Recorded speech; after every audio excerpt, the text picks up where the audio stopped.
Ow, ow, ow. Michael Thompson clutched his knee where she'd kicked him, wincing as he watched Olivia Sullivan storm away in a huff. Was Pretty Girl really this violent back in high school? Can I even handle a girlfriend like this? Just as he was thinking this, he looked up and noticed Olivia Sullivan had suddenly turned and was glaring daggers at him. The expression on her usually adorable face was now downright scary. What? Still mad? Michael Thompson couldn't figure it out and didn't dare ask. But seeing the contract already marked with a red thumbprint brought him some comfort. He had prepared the contract on Saturday before going to find Pretty Girl. It was handwritten because he didn't have a printer. He'd originally intended to use it when discussing the investment with Olivia Sullivan that day. But in the end, he never even took it out before she ran off. This coming Wednesday, after accompanying Olivia Sullivan to her house for turkey dinner, he would be able to get the first investment installment. He needed to start preparing, too. Things were about to get busy. Sunday evening study hall didn't end until 9:30. Oakwood High School had both boarding students and day students. Jake Wilson was a boarder, while Michael Thompson lived nearby and was a day student. But Michael Thompson didn't walk home alone. He had company. His companion was his cousin, Emily Thompson. Emily Thompson was about half a year older than Michael Thompson, not much of an age difference. As arranged by their families, they had attended the same elementary school, then the same middle school, and now the same high school. However, Emily Thompson wasn't as academically gifted as Michael Thompson. She had essentially bought her way into Oakwood High, a top city school, so she was now in a regular track class, while Michael Thompson was in the top honors class. The two walked across the school plaza, chatting idly. That tall guy in your class, the really handsome one, what's his name? Why? Nothing, just curious. What's his name? Don't know him. He's in your class, and you don't know him? Who are you kidding? There's only one handsome guy in my class, and that's me, Michael Thompson. You want me to kick you? All right. If Aunt Maggie found out I was setting you up with someone, she'd skin me alive. Besides, I really don't know him well. The only guy in class I know well is Jake Wilson. Want me to introduce you to him? Like I need you to introduce me to Jake Wilson? Michael Thompson chuckled. She might look down on Jake Wilson now, but he was going to turn into a real heartthrob later on. Just a tiny bit less handsome than himself, of course. The Wilson family and the Thompson family had always been close. Emily Thompson and Jake Wilson knew each other very well. They were practically childhood sweethearts. He remembered that ever since they were kids, Jake Wilson had liked Emily Thompson. But Emily Thompson never seemed interested in him that way. As far as he remembered from before, they had both remained single. Michael Thompson didn't want to meddle in other people's relationships, not in this life either. He just let things happen naturally. Right now, he was preoccupied with something else. When I get home tonight, I wonder if Dad has the tools ready. Robert Thompson had promised to teach Michael stone carving for a while in the evenings when he got home from school. If nothing unexpected came up, they could start tonight. He was actually looking forward to it. Just as he was thinking about this, he reached the school plaza and saw Olivia Sullivan standing there. Olivia Sullivan lived in the city, quite far from the school, actually, but her family's driver picked her up and dropped her off every day. When Michael Thompson saw her, she saw him too, and she saw the girl walking beside him. Olivia Sullivan's mind suddenly went blank. Her mouth fell slightly open, and she froze like a statue. Michael Thompson wasn't surprised to see Olivia Sullivan. He knew she'd be waiting for a car. He greeted her casually. Hey, Olivia, heading home? Olivia Sullivan didn't respond, just kept staring at him blankly. Michael Thompson figured she was still mad about what happened earlier, so he didn't think much of it. He said casually, well, I'm heading off then. See you, Tomer. Before the row of tomorrow was out of his mouth, just as he was about to walk past Olivia Sullivan, she suddenly grabbed his arm. Michael Thompson looked at her, surprised. He saw a very complex mix of emotions in her eyes as she looked back at him. A potent mix of confusion, doubt, anger, and an overwhelming dose of hurt accusation. Olivia Sullivan was in turmoil. What happened to only fall in love once and make it last a lifetime? So what are you doing now? Who's this girl? How could you? Acting so close with her. Liar. Olivia Sullivan desperately wanted to ask Michael Thompson who this girl was. She wanted to throw a tantrum, to act out, but she suddenly realized she had no standing to do so. After all, Michael Thompson had never actually said he liked her, never confessed any feelings. What she had heard in his thoughts hadn't translated into any actual change in their relationship status. She and Michael Thompson were still just classmates who had barely spoken to each other until a few days ago. Olivia Sullivan struggled internally for a long moment before finally managing to force out, I'll give you a ride home. Michael Thompson was thoroughly confused and turned to look at Emily Thompson.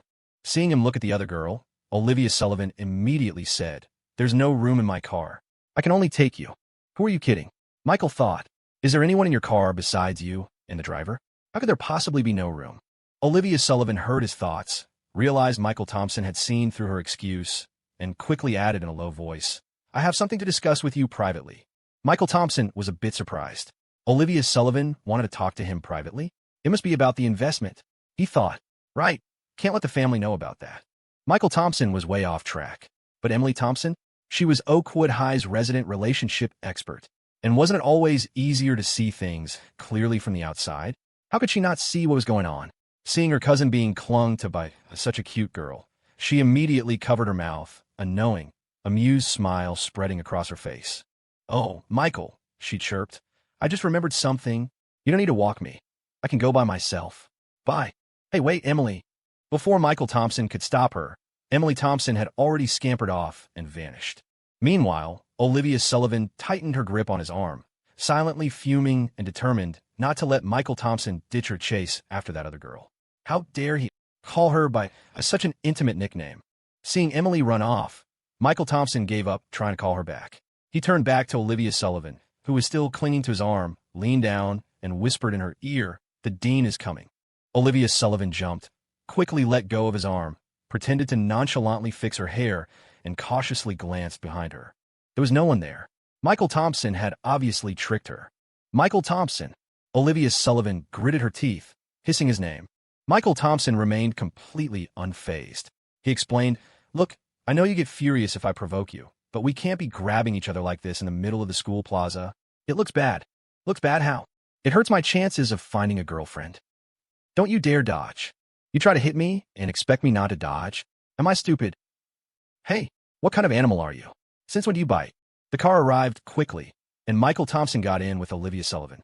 Once they were inside, Olivia finally asked, Where do you live? Pine Creek Town, Ridge Road. Michael answered casually, not thinking much of it as he gave Olivia his address. Olivia silently committed it to memory. Actually, Olivia and Michael lived in opposite directions. Olivia lived in the city, east of Pine Ridge County, where the school was located. Michael's Pine Creek Town was to the west of Pine Ridge County, completely different directions. Olivia told the driver to take Michael home first. After getting in, Michael pulled a sketchbook and a pencil from his bag and started sketching. Olivia found it a bit strange. Was Michael always this studious? He didn't even stop studying in the car. Still, she thoughtfully turned on the overhead light for him. Okay, tell me, what was it you wanted to discuss? Michael kept his head down, doodling in his sketchbook. He glanced up at the girl beside him for a second before looking back down at his drawing.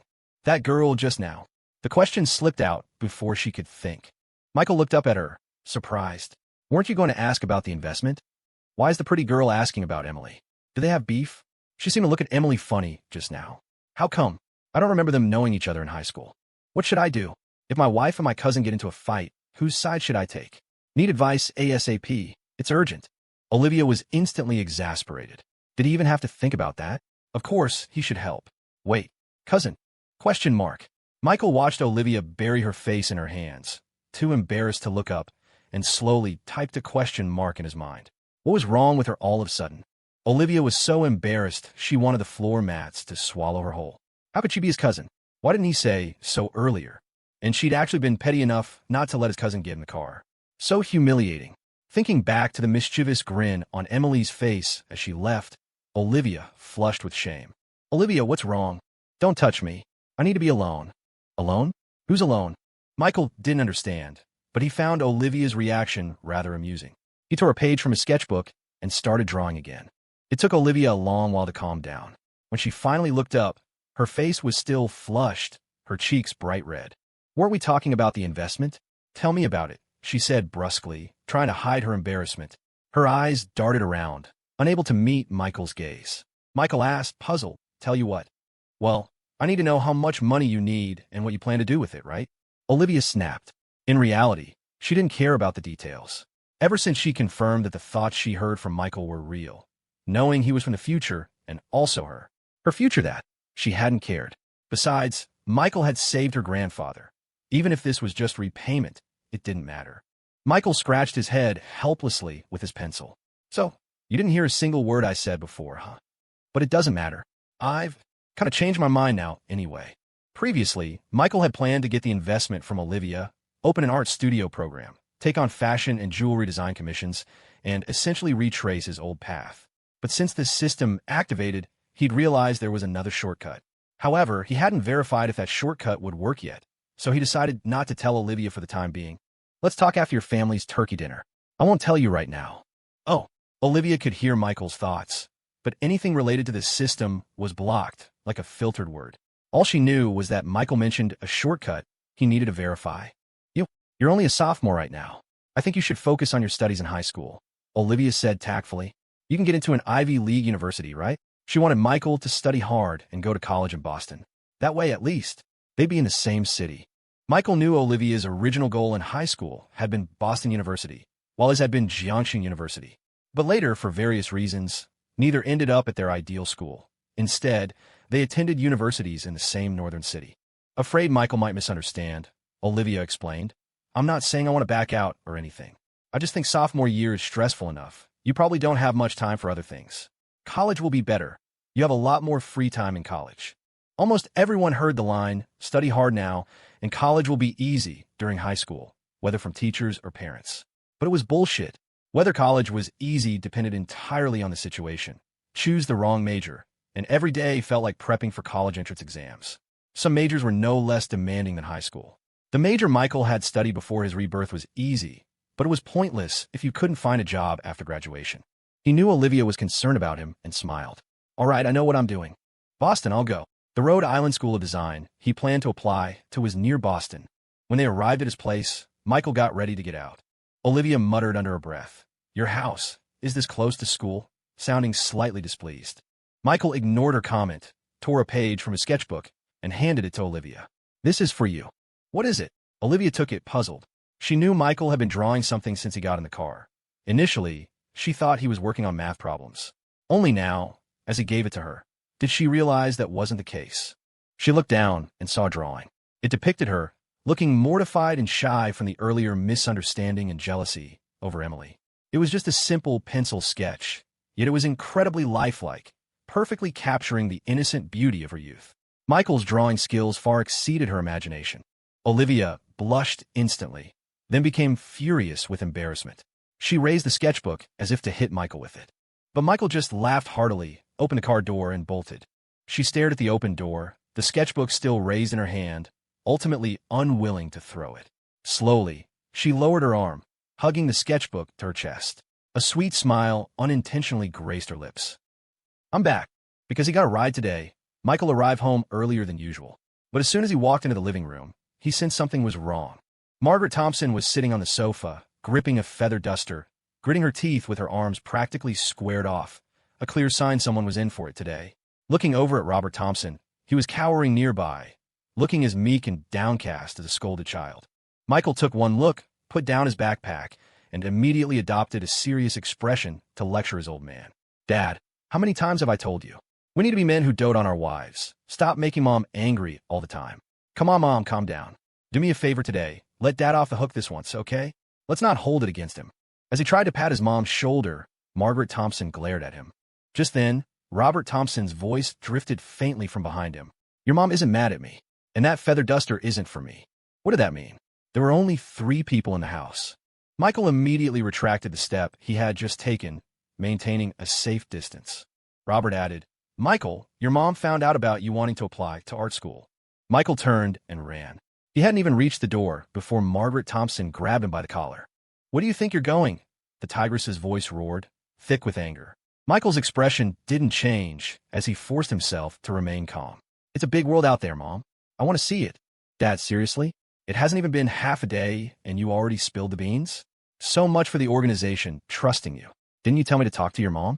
I just brought it up gently, but she latched onto it and wouldn't let go, so I had to tell her the truth. In the living room, Michael Thompson and Robert Thompson sat talking quietly. Margaret Thompson rubbed her temples, looking clearly frustrated. After a moment, she finally opened her eyes and looked at Michael Thompson. Son, have you really thought this through?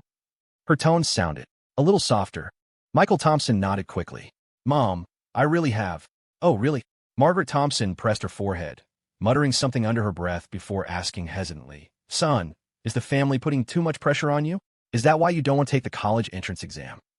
She assumed Michael was buckling under the academic pressure and had developed anxiety about the college entrance exam, choosing the supposedly easier art school route instead. But Michael Thompson shook his head. No, Mom, this is what I really want to study. Applying to art school is still applying to college, and there are great art schools out there. I don't really understand all this, Margaret Thompson said sheepishly. Your dad and I didn't go far in school. She was torn. Truthfully, while Margaret Thompson seemed strict, she wasn't the type to force her opinions on her children. She respected Michael's choices. But she also cared about appearances. Her own son had the potential to get into a very good university. At the last parent-teacher conference, his teacher said that with hard work, he had a real shot at an Ivy League school. An Ivy League school, third best in the country. If he actually got in, she'd be over the moon. She'd want to shout it from the rooftops back in her hometown village, letting everyone know how successful her son was. But art school, would he even be able to find a job afterward? At that same conference, she'd gone with fourth Uncle Thompson's wife.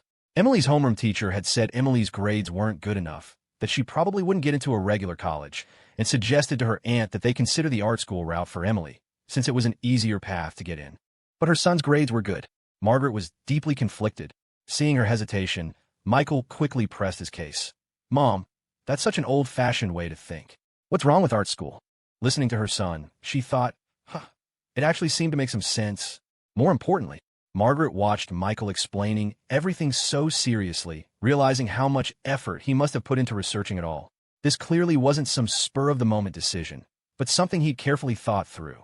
She thought for a long time before finally reaching a decision. Tomorrow, I'll go to your school again and talk to your teacher. She wasn't educated herself, so she felt she had to rely on advice from those who were. This was about her child's future, after all, and Margaret wanted to be cautious. Although Michael didn't get an immediate yes from his mother, he knew she was softening, and he felt a surge of relief. Okay, Margaret patted his hand. This matter. Let's keep it within our immediate family for now. Don't tell the rest of the relatives yet, understand? I know. And you, she added, looking at Robert Thompson, don't have a few drinks and let it slip. I know, Robert Thompson mumbled. Margaret pushed the thoughts aside and stood up. All right, go get some sleep.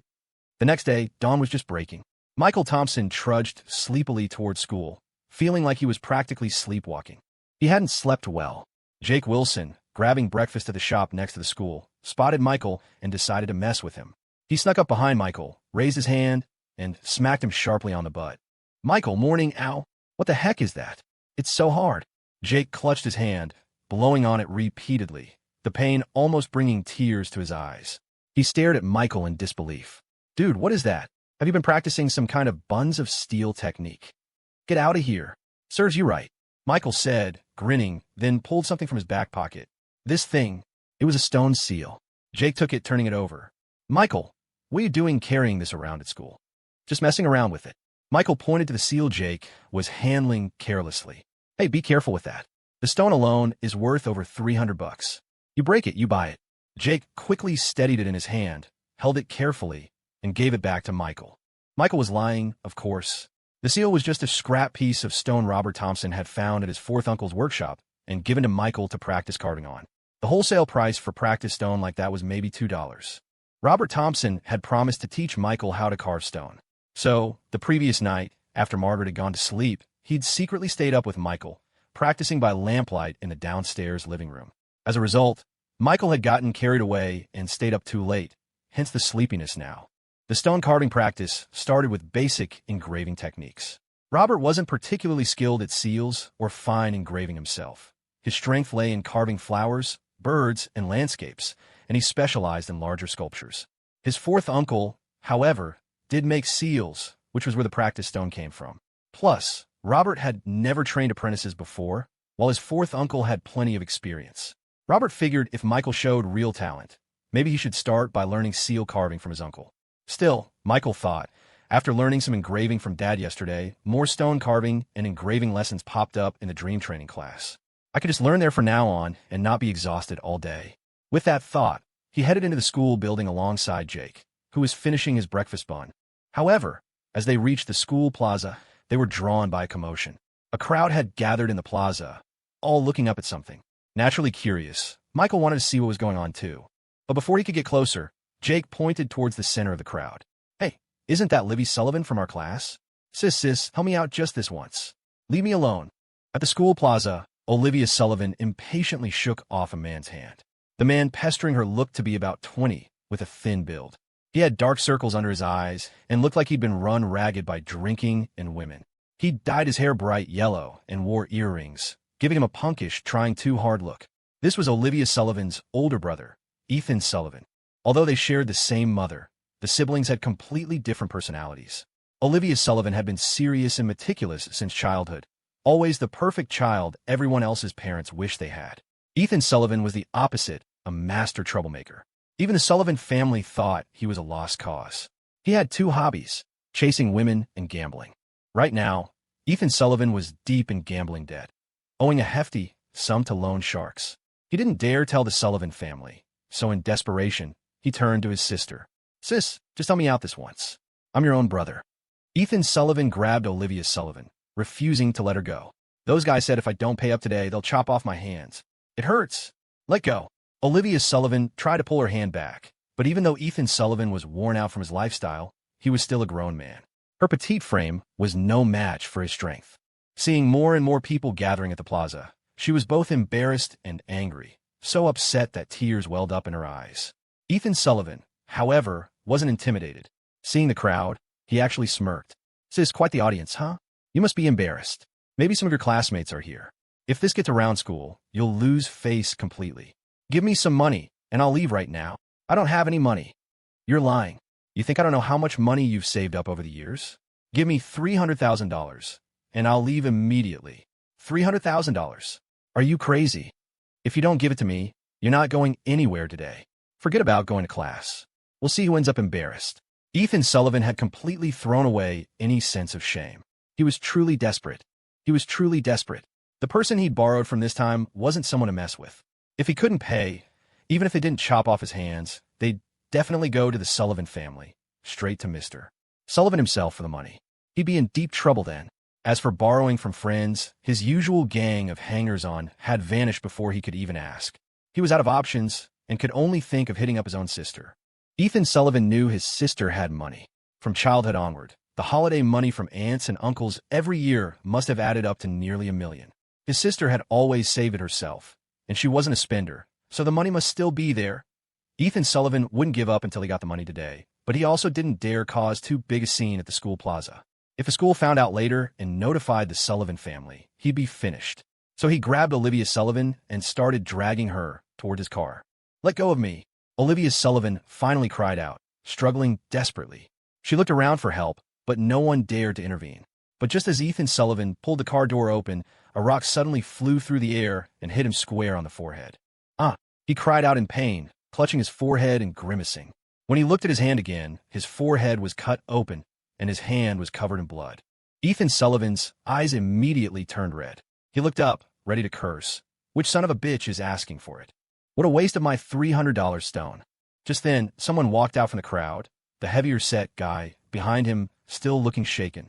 Through her tear-blurred vision, Olivia Sullivan couldn't help but widen her eyes when she saw the person walking towards her. Michael Thompson.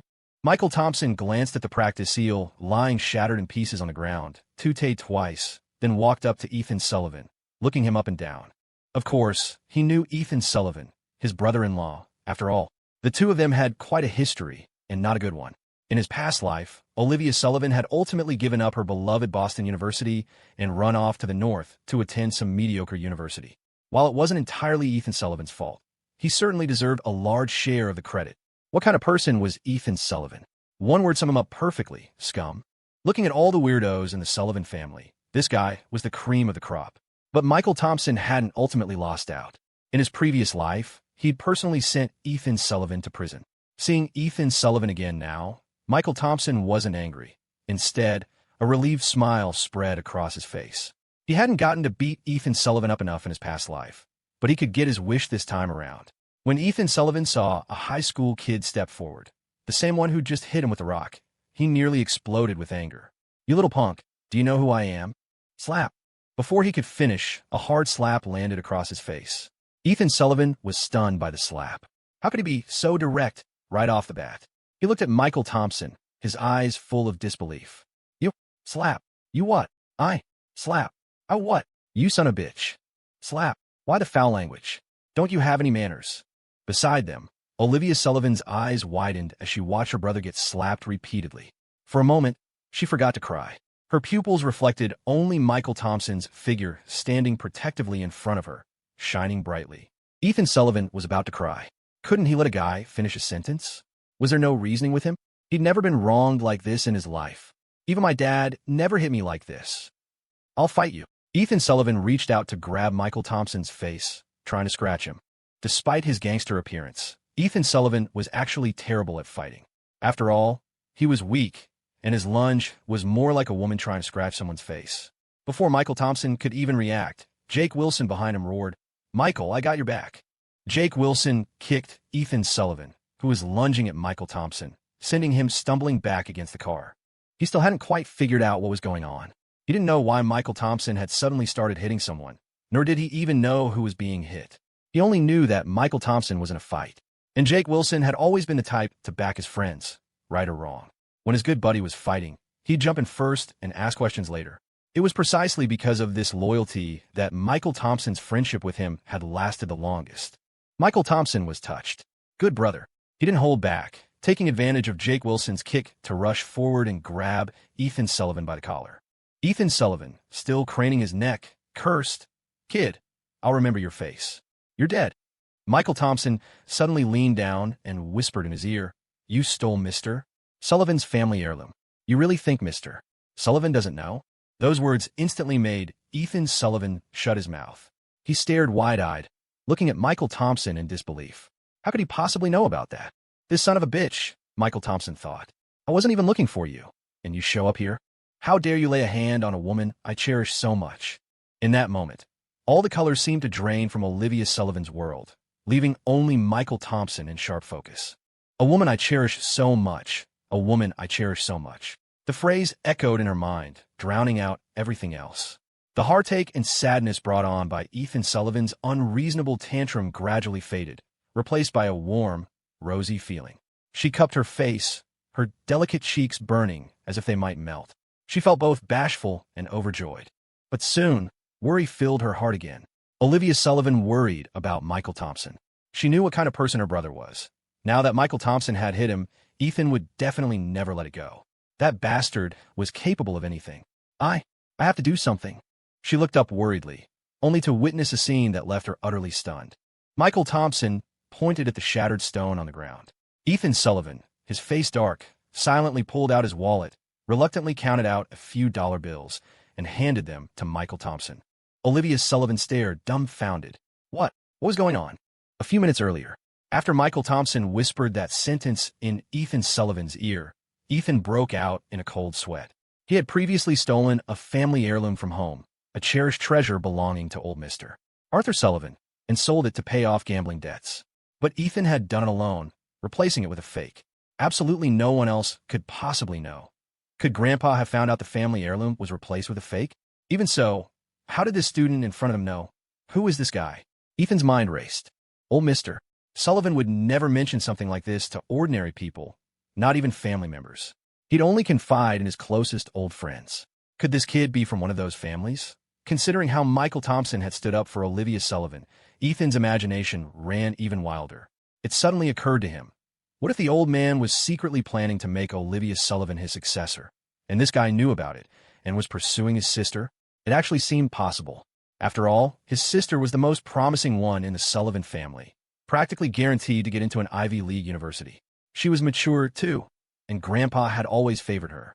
This made Michael Thompson's background seem even more likely. The more Ethan thought about it, the more plausible it seemed. Just then, Michael Thompson spoke again. That money you owe the loan sharks? You think they're just going to wait for you to pay them back? They don't believe you can anyway.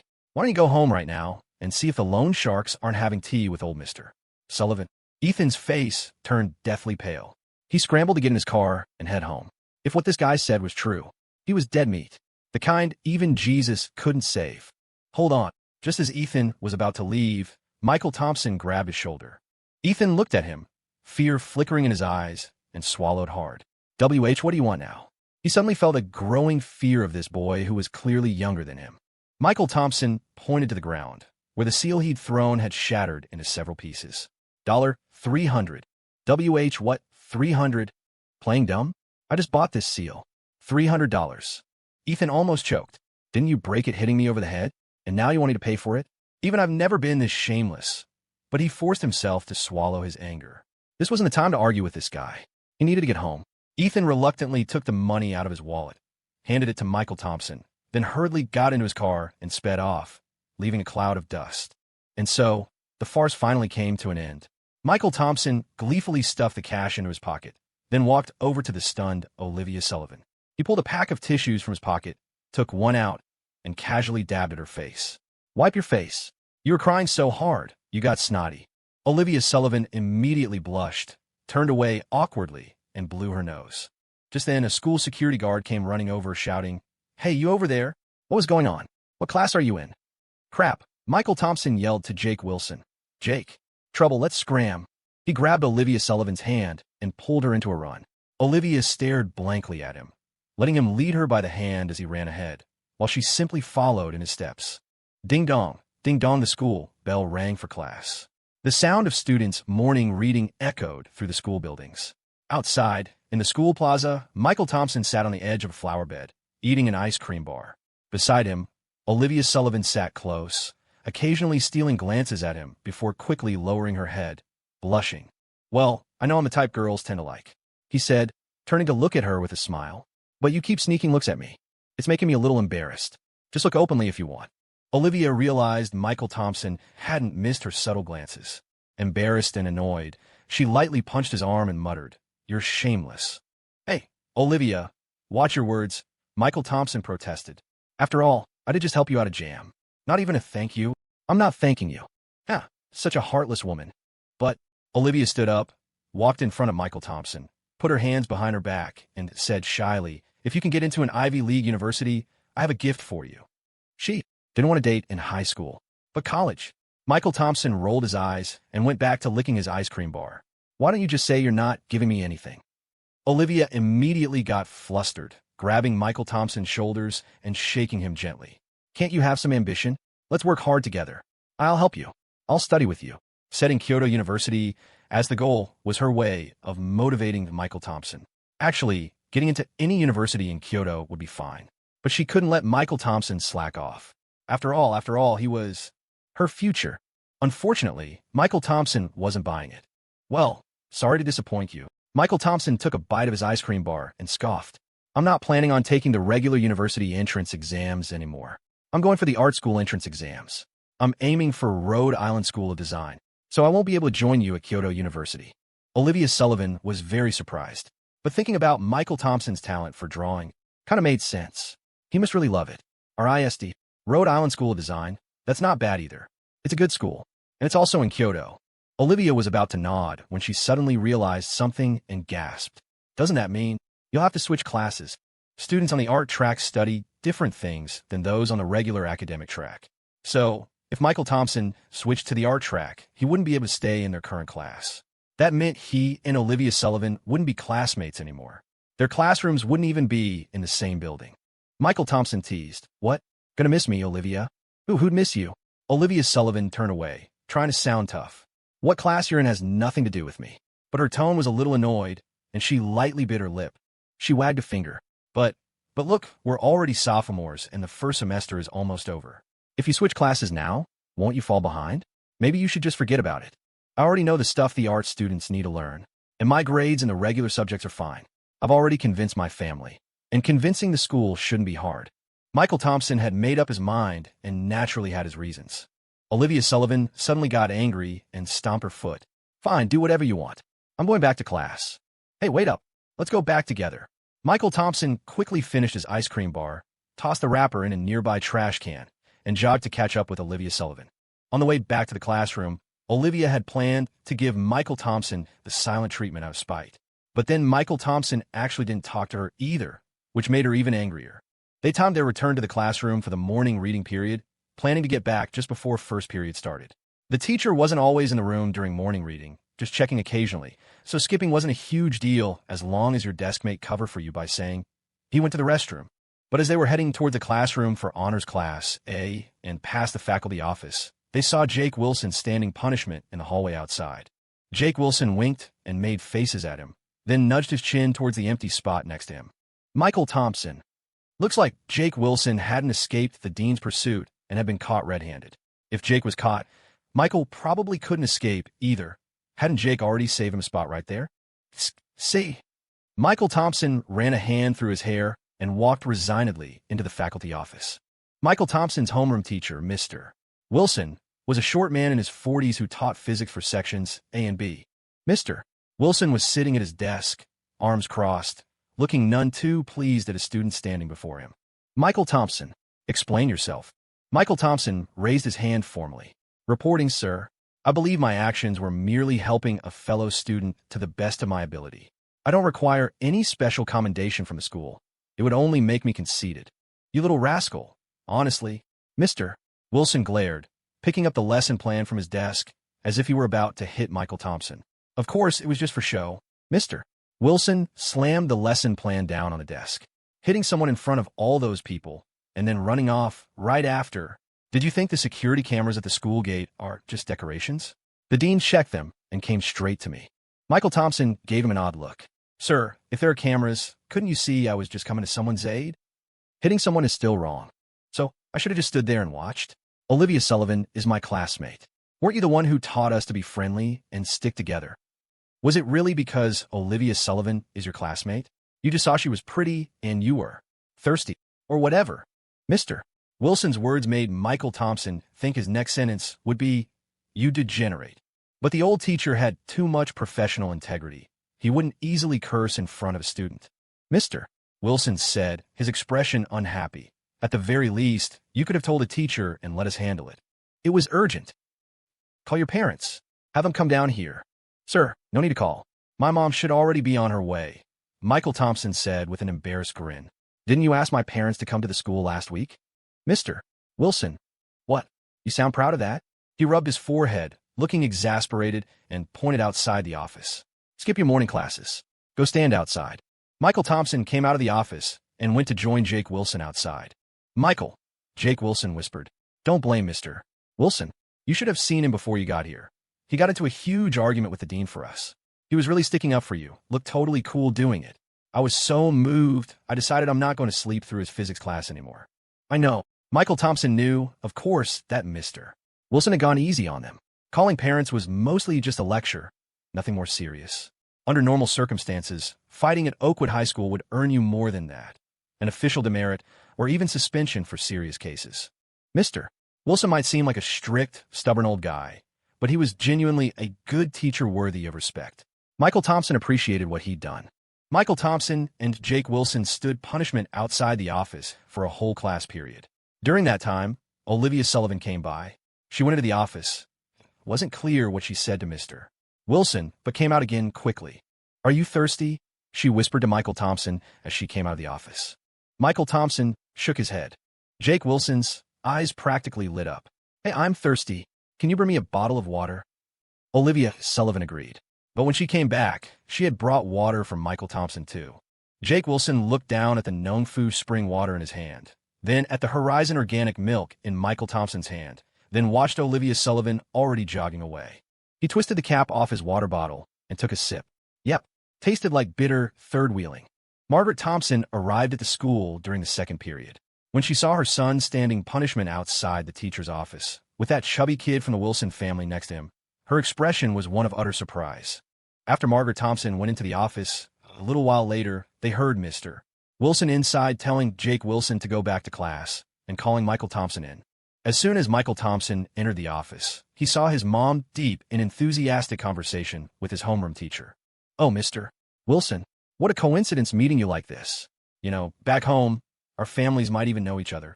When we get home, I'll have Michael Thompson's grandmother look through the family genealogy records. Who knows? Maybe our families are related somehow. Is your wife from Fonyang Village too? Hey, what a coincidence. Michael Thompson's father's family is originally from Fonyang Village. What's your wife's name? Maybe they even know each other. She chatted on enthusiastically, but listening to her, it seemed completely unrelated to Michael Thompson's current situation. Mr. Wilson clearly couldn't keep up with Margaret Thompson's overly familiar and talkative nature. When he saw Michael Thompson, it was like seeing his savior. Michael Thompson, come over here, come over here. Michael, Margaret Thompson tells me you want to transfer to the art program? Yes, sir. The first semester of sophomore year is almost over. Is this sudden decision to switch classes just a whim? No, sir. I've given it serious thought. Is it because you feel the academic pressure is too much? Sir, that's really not it. After Mr. Wilson let Michael in, he didn't even mention last week's incident or the earlier fight. He focused entirely on Michael's request to switch classes. His initial thought was similar to Margaret Thompson's. They both assumed Michael wanted to go into the art program because the academic pressure was too intense. Otherwise, why didn't Michael bring it up when classes were assigned at the start of sophomore year? Now, halfway through sophomore year, he suddenly brings this up. Mr. Wilson worried Michael was being impulsive, potentially jeopardizing his future on a whim, and he was also concerned that transferring now might make it hard for Michael to catch up with the art class curriculum.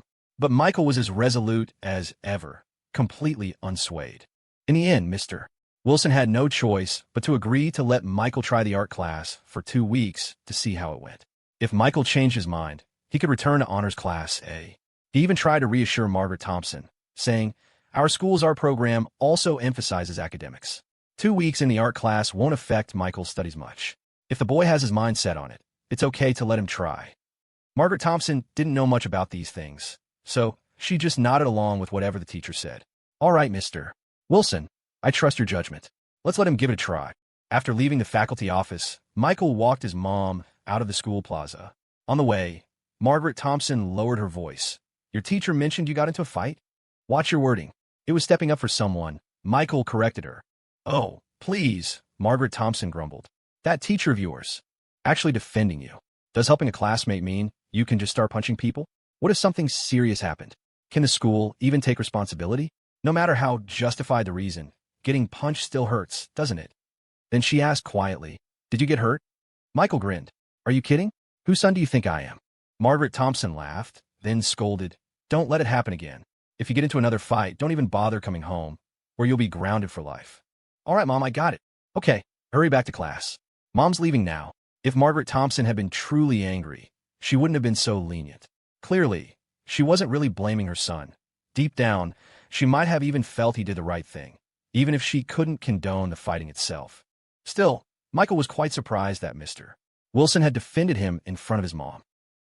For this problem, we need to pay attention to the spatial structure of this compound. Chemistry class was underway in Honors Class A, with the teacher explaining a test paper. Claire Evans was listening intently, but when she glanced back, her desk mate, Olivia Sullivan, seemed distracted. Although Olivia held the test paper, her eyes kept drifting towards the back of the room. At the end of their row, Jake Wilson was asleep on his desk, and the seat next to him was empty. Claire Evans remembered that seat. It was Michael's, right? The tall, kind of cute guy. Was he absent today? Claire Evans didn't know what had happened at the school plaza. She just assumed Michael was out sick. She looked again at Olivia Sullivan's test paper. It was still open to the first page, even though the teacher was already explaining problems on page 3. "Olivia, turn the page," Claire Evans whispered. Olivia Sullivan snapped back as if waking from a dream and pretended nonchalantly to flip her paper to the same page as Claire. Claire Evans found it unbelievable. She and Olivia Sullivan had been desk mates for 2 years, and she'd never seen Olivia zone out during class before. In her memory, Olivia Sullivan was always the most focused student, listening attentively and taking notes, never letting her mind wander. But today, Olivia seemed preoccupied, completely unable to concentrate on a lesson. And why did Olivia keep looking at Michael's seat? Could it be? No way. Olivia had never shown interest in any guy before. Plenty of boys at school had pursued her, even guys from different grades had sent her love letters, but she'd never paid them any attention. Michael was kind of cute, sure, and their dorm mate Lily Carter seemed interested in him, but he couldn't possibly be that important to Olivia, could he? After all, both she and Olivia had been classmates with Michael since the start of high school, for over 2 years now. As Olivia Sullivan's best friend, the kind who even went to the restroom together, Claire Evans was certain that Michael and Olivia had barely interacted in all that time, hardly even exchanging a few words. Maybe Olivia wasn't looking at Michael, but at Jake Wilson? The absurd thought had barely formed in Claire Evans's mind before she shook her head, dismissing it. Impossible. Claire Evans's curiosity was getting the better of her. She decided to ask her best friend directly, "Olivia, why do you keep looking at Michael's seat?" It was meant as a simple question, but unexpectedly, Olivia Sullivan's reaction was huge.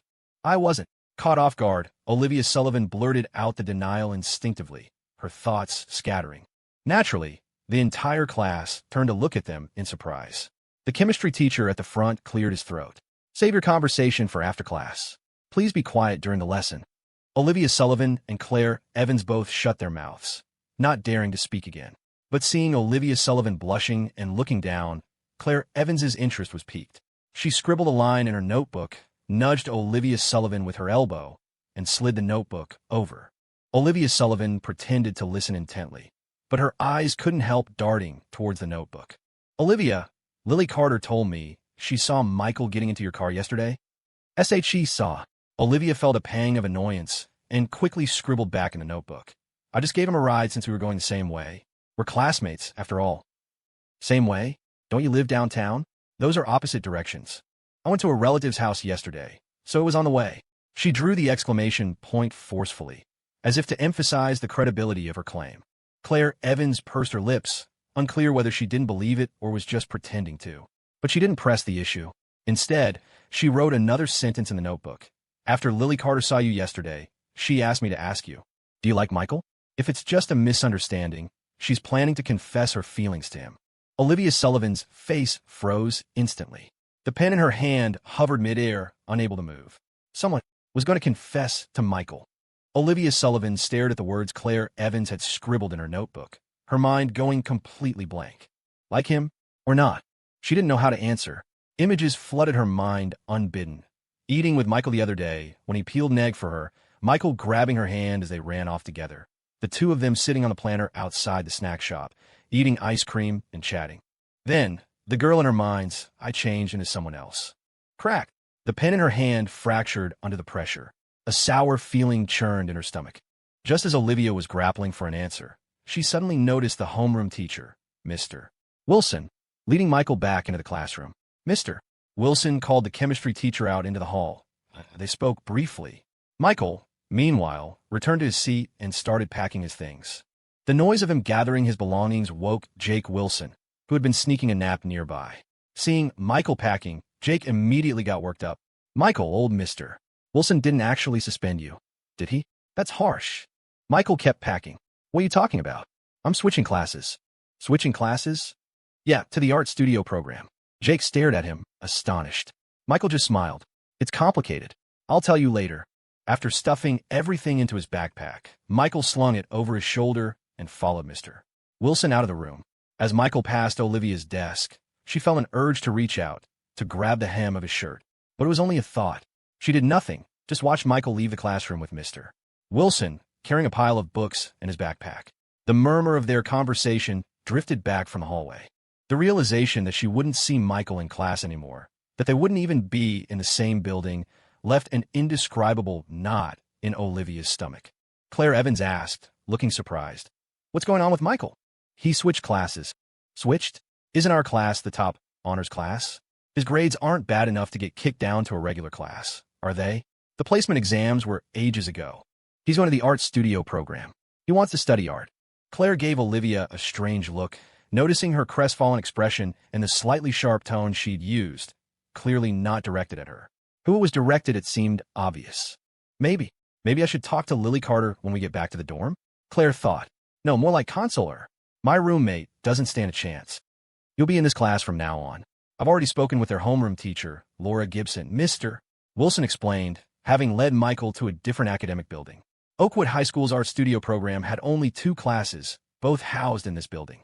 Michael had been here before for art electives, so the place wasn't unfamiliar.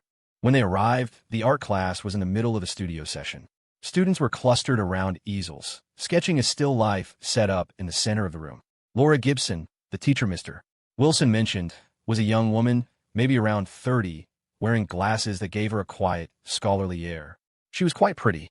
Michael recognized her. She had taught one of his previous art classes. He waved casually. "Hey, Ms. Evans." "You little rascal," she replied, though not unkindly. "You're supposed to call me Ms. Gibson, you know." "Got it, Ms. Evans." Ms. Gibson shot him an exasperated look before turning back to Mr. Wilson. She wasn't standoffish, perhaps because she was younger. She usually got along well with the students and didn't mind Michael's playful address. "Don't worry, Mr. Wilson. she assured him after they spoke for a few moments. I'll take good care of him, Ms. Gibson then led Michael into the studio, pointing to an empty spot in the corner. Michael, you can sit there for now. Since it's your first day, just watch the others draw. You can move your things into the regular classroom after class. Okay.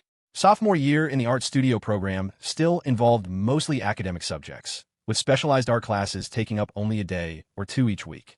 Intensive art study wouldn't begin until the summer break before junior year and continue into the first half of junior year. So, the art students did have a regular classroom for their other subjects. They were just in the art studio for this period. Since it was his first day, Ms. Gibson didn't expect Michael to start drawing immediately. Just observe. The guy next to him was currently scratching his head, staring miserably at his drawing paper. Hoping to make friends, Michael leaned over, glanced at the paper, and pointed. Hey man, nice job on the buddy. The guy gave him a mournful look. That's a chair. Abstract.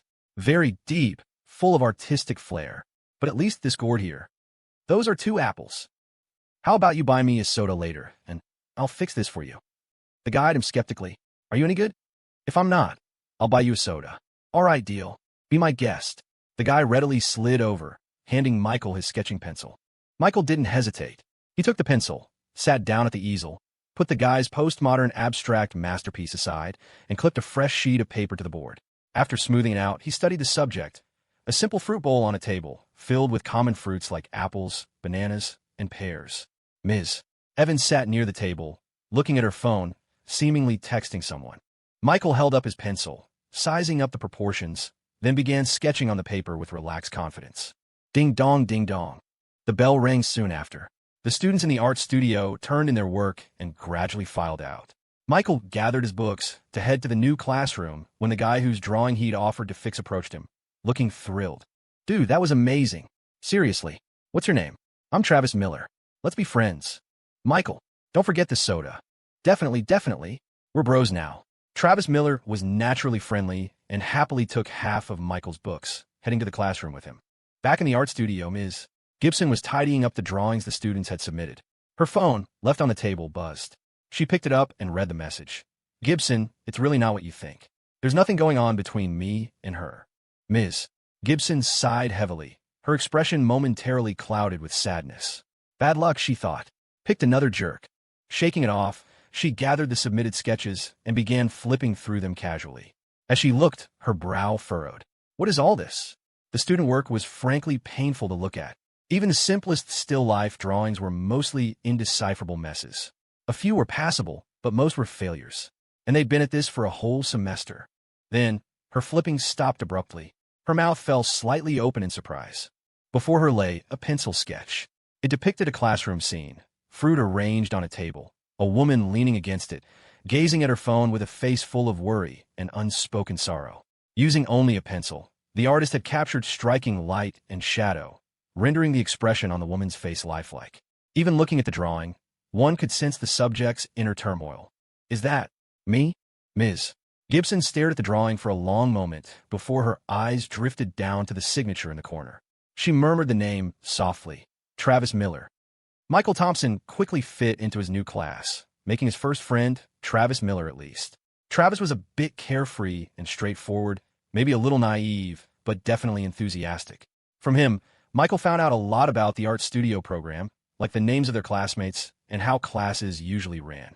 The art studio program mostly had regular academic classes, but during the evening study hall, they'd go to the art studio to practice drawing. They had 3 specialized art classes per week, each taking up a full morning or afternoon. In the new classroom, Michael sat in the back row because he was tall, right behind Travis Miller. The day's classes passed quickly. The academic pace in the art studio program wasn't as fast as Michael's previous honors class. Today's lessons covered material he'd already learned. After evening study hall ended, Michael planned to meet his sister, Emily Thompson, at her classroom and walk home together. But just as he stepped out of the art studio program building, he saw Olivia Sullivan standing by the entrance, backpack on. At first, Michael didn't even realize Olivia was waiting for him. He thought she was there for some other reason. But as soon as Olivia saw him, she hurried over. Michael Thompson. Michael looked quizzically at Olivia, who had run up to him. Olivia? What's up? That is, are you heading home now? She looked down, nervously clutching the straps of her backpack, hesitating. Michael nodded. What a coincidence, I'm going home too. Michael thought, isn't that obvious? Study hall's over. Neither of us boards here. Where else would we go? Olivia placed a hand on her chest, took a deep breath, and finally mustered the courage to say, you should come back with me. Michael waved his hands frantically. No, no, no. I mean, I wouldn't mind living with you, but I'm pretty sure your parents would. Olivia froze for a second before realizing the ambiguity in her words, flushing with embarrassment and annoyance. What are you thinking? I meant I'll walk you home. There's no need. It's not on your way. But. A hint of anxiety crossed her face.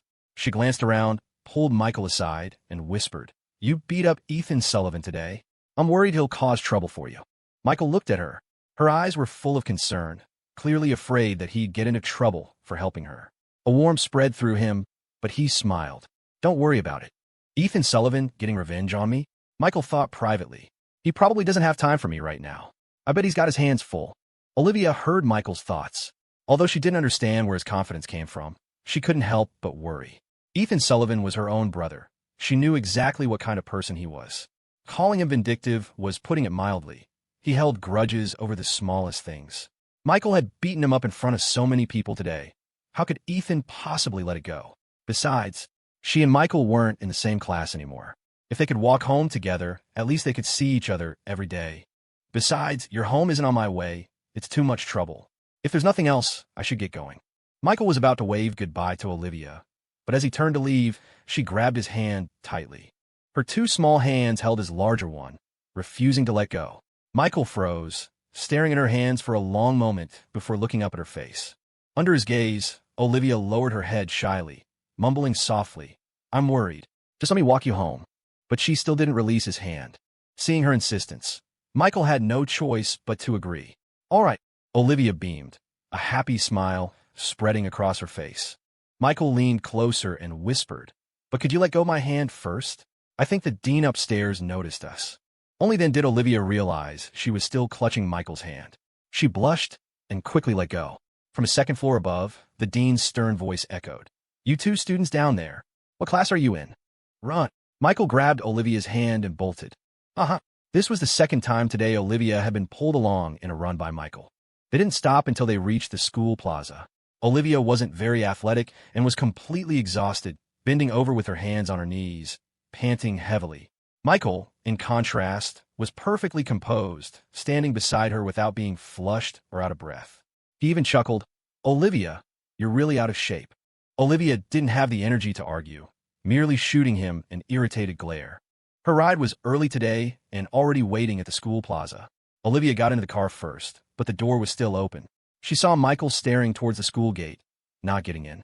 What's wrong? She asked. HM? Oh, nothing. Michael looked away. He thought he'd seen a former classmate, but didn't pay it much mind and got into Olivia's car. After they drove off, two female students at the school plaza watched the car leave. Claire Evans, holding a drink and chewing on the straw, said to the girl beside her, See? I told you there was something going on between them. Michael takes Olivia's car home every day. Gossip Queen, don't go telling Lily Carter, okay? Let's just pretend we don't know. The heavier girl, nicknamed Gossip Queen, also a boarding student from honors class, living in the same dorm as Claire and Lily, looked displeased at Claire's reminder. I know, don't you trust me? My lips are the tightest in our class. Let's go back to the dorm. I can't wait. To keep this secret, Claire found this amusing. She didn't believe for a second that Gossip Queen could keep a secret. Nicknames stick for a reason. If she didn't think Gossip Queen would spill, she wouldn't have secretly brought her here to watch in the first place. Oh well, what could she do? She was Olivia's best friend, after all. Claire had to look out for her bestie in her own way. Sitting in the car, Olivia had no idea what her best friend was doing for her behind the scenes. She looked at Michael and couldn't help asking, Michael, what exactly did you say to Ethan Sullivan today? He just left like that. This question had been bothering her all day. She had seen Michael say something to Ethan, after which Ethan's expression changed drastically, and he drove off without another word. I just told him his behavior was wrong and gave him a good lecture. Michael naturally didn't tell the truth. Before his rebirth, he had investigated the Sullivan family extensively in order to deal with them. And the most crucial target, of course, was his own future brother-in-law. To put Ethan Sullivan in prison, Michael had thoroughly researched every misdeed Ethan had ever committed.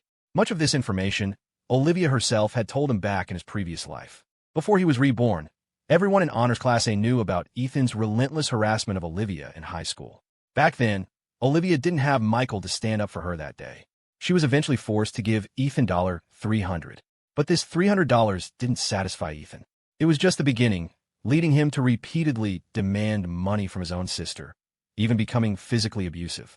Olivia spent almost all of her junior and senior years being harassed by her own brother, becoming more and more withdrawn and unhappy. Her teacher, Mr. Wilson, spoke with her family, but that was right after Arthur passed away. The whole Sullivan family was in chaos, and no one was paying attention to the kids. Even Olivia's parents did nothing. Although Michael knew about Olivia's situation back then, they were barely acquaintances who had hardly exchanged a few words. Plus, he was just a student and wasn't in a position to help. It wasn't until years later, when Michael and Olivia reconnected in college, and after he made his fortune, that he was able to pull Olivia out of the Sullivan family quagmire. Many things he only learned from Olivia after they got married, including how Arthur's family heirloom had been swapped with a fake by Ethan, and how Ethan owed money to loan sharks who had come to their house to collect. Olivia told him all of this. It was using this information that Michael bluffed Ethan. Ethan probably couldn't figure out for the life of him how Michael knew all that.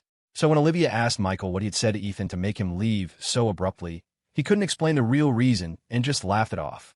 Really, I just reasoned with him, and he thought I made sense, so he left. Liar, I don't believe you. Olivia clearly didn't believe a word of Michael's straight-faced nonsense. But she didn't ask again because she had already heard the answer in Michael's thoughts. Olivia said softly, "I'll talk to Grandpa when I get home, don't worry." Originally, she hadn't planned to tell her family about any of this, because it would only make Ethan resent her and make her life at home even worse. But she didn't want Michael to get hurt because of it.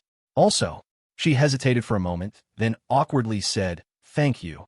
It wasn't just about today. His presence had already given her a glimmer of hope for her life. But this heartfelt thanks made Michael frown. "You told me no thanks earlier today," he said seriously. "If you're thanking me now, does that mean the gift you promised is off the table?" Gift? Olivia remembered the gift she promised Michael, and her face flushed red. "Let's talk about it after you get into your dream Ivy League universities," she said vaguely, avoiding his eyes. Just as Michael was about to say something, she abruptly changed the subject. Tomorrow, don't forget what you promised." "I know. Turkey dinner at your place, right?" Olivia counted on her fingers and said seriously, "I'll prepare the gift for you. And when we go to my house, when I introduce you to people, you have to greet them properly. Don't use your usual tone. Oh, and you need to dress nicely tomorrow." As she was talking, she noticed Michael looking at her strangely. What's wrong?" "Olivia, is it because your grandpa wants to thank me in person that I'm going to your house for turkey dinner, right?" "Yes. But you're telling me all this so seriously, it feels like I'm going to your house for a marriage proposal." Hearing him say this, Olivia realized she was being a bit too nervous. Subconsciously, she was thinking about how this was the first time bringing Michael home and wanted him to make a good impression on the Sullivan family. But yeah, she was making too much of it. "Why you just do as I say? So troublesome. Don't complain. Why do you still want my investment or not? Okay, you're the boss. I'll listen to you." Michael shrugged and agreed. "Well, whatever. I'm home." Olivia returned home, but was startled by the sound of wailing and howling from the living room. She looked and saw Arthur, his face ashen, leaning on a cane. An ashtray was smashed to pieces on the floor, and in front of Arthur, Ethan was kneeling, clutching his head and sobbing. The left side of his forehead, where Michael had hit him with the stamp earlier, was already bandaged. Now, the right side was also broken, clearly from Arthur smashing the ashtray on him. Olivia's parents stood nearby. Claire looked at her son with a face full of heartache, wanting to intervene, but not daring to. Mr. and Mrs. Sullivan glared at their son with grim expressions. Many other Sullivan family members were home, but they kept to themselves as if it was none of their business. A few on the second floor craned their necks to watch, wearing gloating smiles. Mr. and Mrs. Sullivan were angry, but he was still their son. Mr. Sullivan suppressed his anger and pleaded with his father in a low voice. "Dad, you just got out of the hospital. The doctor said you shouldn't get angry. Get out of my sight." Arthur, with his explosive temper, raised his cane and hit his second son with it. Glaring and furious, he pointed at Ethan kneeling on the ground. "Do you dare say you, his father, didn't know what this little beast has been up to? Of all things to get into, gambling and debt collectors coming to the house? I've never been so humiliated in my life." Arthur was truly enraged, even swearing. He stood, grabbed Ethan's hand, who was kneeling, and forcefully pressed it onto the coffee table. "You like to gamble, huh? I'll break both your hands today and see what you gamble with then." Ethan was so scared that he started sobbing uncontrollably, snot and tears streaming down his face. "Grandpa, I was wrong. I won't do it again. Dad, help me." He never imagined that the high school kid who beat him up earlier would be right. He'd rush home to find loan sharks drinking tea with his grandpa. Facing Arthur, the loan shark didn't dare to be presumptuous. He just took out the IOU and politely explained the situation, saying he was running a small business and couldn't afford long outstanding debts, which was why he had come to collect. Arthur paid off the debt for his grandson, and when the loan shark left, he completely lost it. What the old man hated most in life was gambling. His own father had had his hands chopped off by people who broke into their house over gambling debts when Arthur was just a child. He'd witnessed it all firsthand, giving him a deep-seated aversion to gambling. Ethan had stepped right into it. "Ah!" Ethan suddenly wailed as Arthur smashed his cane down on his wrist. The excruciating pain made him break out in a cold sweat. Claire burst into tears. "Dad, Ethan is your grandson. How can you be so heartless?" "I'll just pretend I don't have this grandson. I wouldn't care if he was beaten to death." Arthur was determined to teach his grandson a lesson he wouldn't forget. Claire, finally noticing Olivia's return, cried out as if seeing a savior. Olivia, please talk to your grandpa." Seeing his sister Olivia Sullivan return, Arthur Sullivan, looking pathetic, pleaded, "Sis, Olivia, please talk to Grandpa." He knew Grandpa cared most for Olivia and that without her intervention, his hand was toast. Olivia, remembering Arthur's ugly sneers he dragged her into the car earlier that day, instinctively took a step back.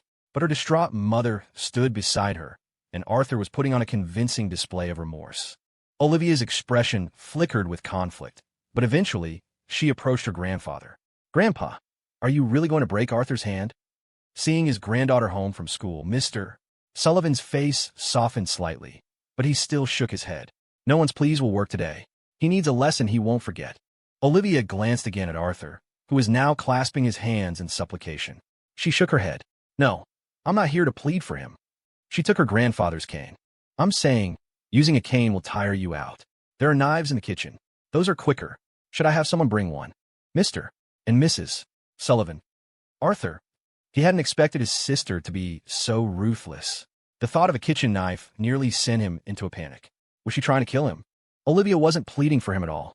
She whispered to her grandfather, "Arthur came to school today and demanded money from me. Michael Thompson tried to help, and Arthur hit him. Michael's the one who saved you last time. I'm afraid Arthur will bother him again." Arthur almost burst into tears. "I hit him? Wasn't it the other way around? He even swindled me out of $300. Sis, you're really twisting the knife." Mr. Sullivan's mustache bristled. "He dares," Olivia continued, "and that family heirloom in your room. What about it?" Arthur swapped it for a fake. He sold a real one to gamble. Mr. Sullivan froze, staring at his granddaughter in disbelief, then hurried toward his room. That heirloom. He'd paid a fortune for it to protect his home and bring good feng shui. Moments later, the sound of crashing objects and the old man's furious roar echoed from upstairs. It seemed he'd discovered the switch. Olivia stuck out her tongue, then under the dumbfounded gazes of her parents and brother, whispered, "Mom, Dad, I'm going to do my homework." Back in her room, Olivia lay on her bed, her heart still pounding. A mix of nervousness and satisfaction surged through her. It was the first time she'd done something like this, and she could imagine her parents' and brother's anger. But she didn't regret it. She had to protect Michael, and with Grandpa around, they wouldn't go too far. Arthur would probably be grounded and wouldn't be able to bother Michael. A smile touched Olivia's lips. She wanted to tell Michael about it, but as she rolled over to reach for her phone, she froze. When had she started? Wanted to share everything with Michael first. Meanwhile, at the Thompson residence, Robert and Margaret Thompson exchanged puzzled looks as they watched their son Michael squatting in the corner, lost in thought. What's wrong with Michael? Is he in a trance? I don't know. He's been like this since he got home. They were completely baffled. But Michael was engaged in something important. In front of him lay several uncut stones Robert had recently purchased. Michael frowned, his eyes fixed on them. "Appraise," he thought, a faint glimmer flashing in his eyes. An information panel materialized, displaying details about the stones. "This is a chicken bloodstone." That was the initial information. Michael continued to stare intently, and more information appeared. "This is a chicken bloodstone, weighing 4 pounds, 16 inches tall from Springfield." He kept staring. "This is a chicken bloodstone, weighing 4 pounds, 16 inches tall, and 8 inches thick from Springfield." There's blood 2/3 of the way into the stone. Blood color, vermilion. Blood content, 43%. Blood shape, streaked. There's a large crack inside. Overall quality, 48 out of 100. Yes. Michael felt a surge of excitement. When his system activated, he'd gained 3 skills, one of which was appraise. He'd used it once before, learning that the more intently he focused on an object, the more information he received. He'd wondered if he could use it for judging uncut stones. His appraise skill could reveal a stone's quality before it was cut. This chicken blood stone, for example, would undoubtedly be a loss for his father due to the large crack. Now certain of his skill's application, Michael changed his plans for making his first fortune. He would start with this. His eyes began to ache, and tears welled up. He quickly deactivated the skill, rubbing his eyes. His parents, initially confused, rushed over when they saw him crying. "Michael, what's wrong? Don't cry. Tell Dad what's bothering you." Hearing their genuine concern, he chuckled. "It's nothing. Just got some dust in my eyes." After reassuring his parents, who went back to watching TV with lingering doubts, Michael's good mood returned. He remembered his dinner date with Olivia at the Thompson house the next day. It's not right to visit the Sullivans empty-handed for the first time. Though Olivia had offered to help with a gift, he felt awkward. He decided to prepare a small gift for her grandfather. He would visit his uncles. "Uncle, I need to buy a couple of outfits." "Buy? Nonsense. Go upstairs. Your aunt will pick some out for you." "Uncle, can I borrow some brush, ink, paper, and inkstone? I have an art assignment due tomorrow. The study's unlocked. Help yourself. Need me to do it for you?" "No, I'll just scribble something myself." The next day, Michael Thompson, looking sharp and full of energy, stood in front of the bathroom mirror. Today, he was going to dinner at the Sullivan family's house. Since he was visiting elders, he naturally wasn't dressed too flashy. He wore a finely tailored suit, which made him look capable and vibrant. This suit was originally a birthday gift from his uncle's family to Michael Thompson, whose birthday was next month, but he had dug it out early. Michael Thompson preened in front of the mirror for a while, then wet his hair and slicked it back into a neat style. "Not bad, very handsome." He nodded in satisfaction, then changed out of the suit and tousled his hair back to its usual style. He still had to go to school today, and wearing a suit to school was a bit odd. He'd save it for when he actually went to the Sullivan families. "Mom, I might be home late tonight." "School thing?" "No, I was invited to a classmate's house." Margaret Thompson, sitting in the yard sunbathing and knitting, nodded casually and said, "Okay, got it." Michael Thompson said, a little disgruntled, "Why don't you ask if it's a boy or girl classmate?" "Jake Wilson from the Wilson family, right? Like I don't know you. Who are you looking down on?" "I'm going to a girl classmate's house to meet her parents." "Huh." Margaret Thompson chuckled, clearly thinking her son was just bragging again. Jokingly, she said, "Local girl, huh? Well, you work hard and bring me back a pretty daughter-in-law." Michael Thompson nodded seriously. "I'll aim for it." Watching her son stride out the yard gate, full of confidence, Margaret Thompson muttered to herself, "I don't know where he learned that from. His father and I are such honest people. He must have been corrupted by his younger uncles. These days, you can't even get anyone to believe the truth." After Michael Thompson arrived at school, he subconsciously started walking towards his old classroom building. But before he even got into the building, he bumped into Jake Wilson coming downstairs to throw out the trash. "Yo, Michael, back to visit the folks?" Jake Wilson teased, and it was then Michael remembered he'd switched classes. His classroom wasn't even in this building anymore. Michael Thompson flipped him off. "You're not even remotely family." "What? Half-brothers aren't family," Jake Wilson grumbled, then walked over and slung an arm around Michael Thompson's shoulder, winking suggestively. "But I wasn't talking about me. I meant Olivia Sullivan." "Huh, stop playing dumb. The whole class knows you two are going out." "But Michael, you're not cool, man. When did you manage that? You kept it a secret from your own brother." Michael Thompson was stunned for a moment. Rumors going around that he and Olivia Sullivan were dating? Well, that would be the case in the future, right now. He and Olivia Sullivan were just classmates. Not at that stage yet, were they? What was going on? Was there a massive gossip queen in their class? Jake Wilson said with hopeful eyes, "Michael, you've escaped the single life. Don't forget your brother. You snagged the school beauty without a peep. Teach me a couple of moves." "No, I didn't." Still pretending, still pretending. "Seriously, teach me a couple of moves." Lose weight. Anything easier?" Michael Thompson patted him on the shoulder and said earnestly, "Then aim to become rich." Jake Wilson's face was a sight to behold. Michael Thompson heard the pre-class bell ring and, without lingering to argue with Jake Wilson, said, "I'm going back to my class. And don't go spreading rumors. I'm not dating Olivia Sullivan." He knew how focused Olivia Sullivan was on her studies in high school, how determined she was to get into an Ivy League university and change her destiny. Dating was the last thing on her mind. This was a good thing, so he had no intention of trying to change her mind. Pursuing her in high school might actually turn her off, and Michael Thompson didn't want to risk even the slightest chance of them not ending up together. So, when Michael Thompson was reborn, he had already decided not to deviate from his original life path. And just like before, he would gradually get together with Olivia Sullivan in college. Of course, it wasn't because of Olivia's jealous streak. Once they were together, he wouldn't be so free anymore. Lastly, and most importantly, high school students should focus on their studies, not dating. After leaving building number 1, Michael Thompson returned to building number 3, where the art studio program was located. Since he was new to the class, not many people knew him.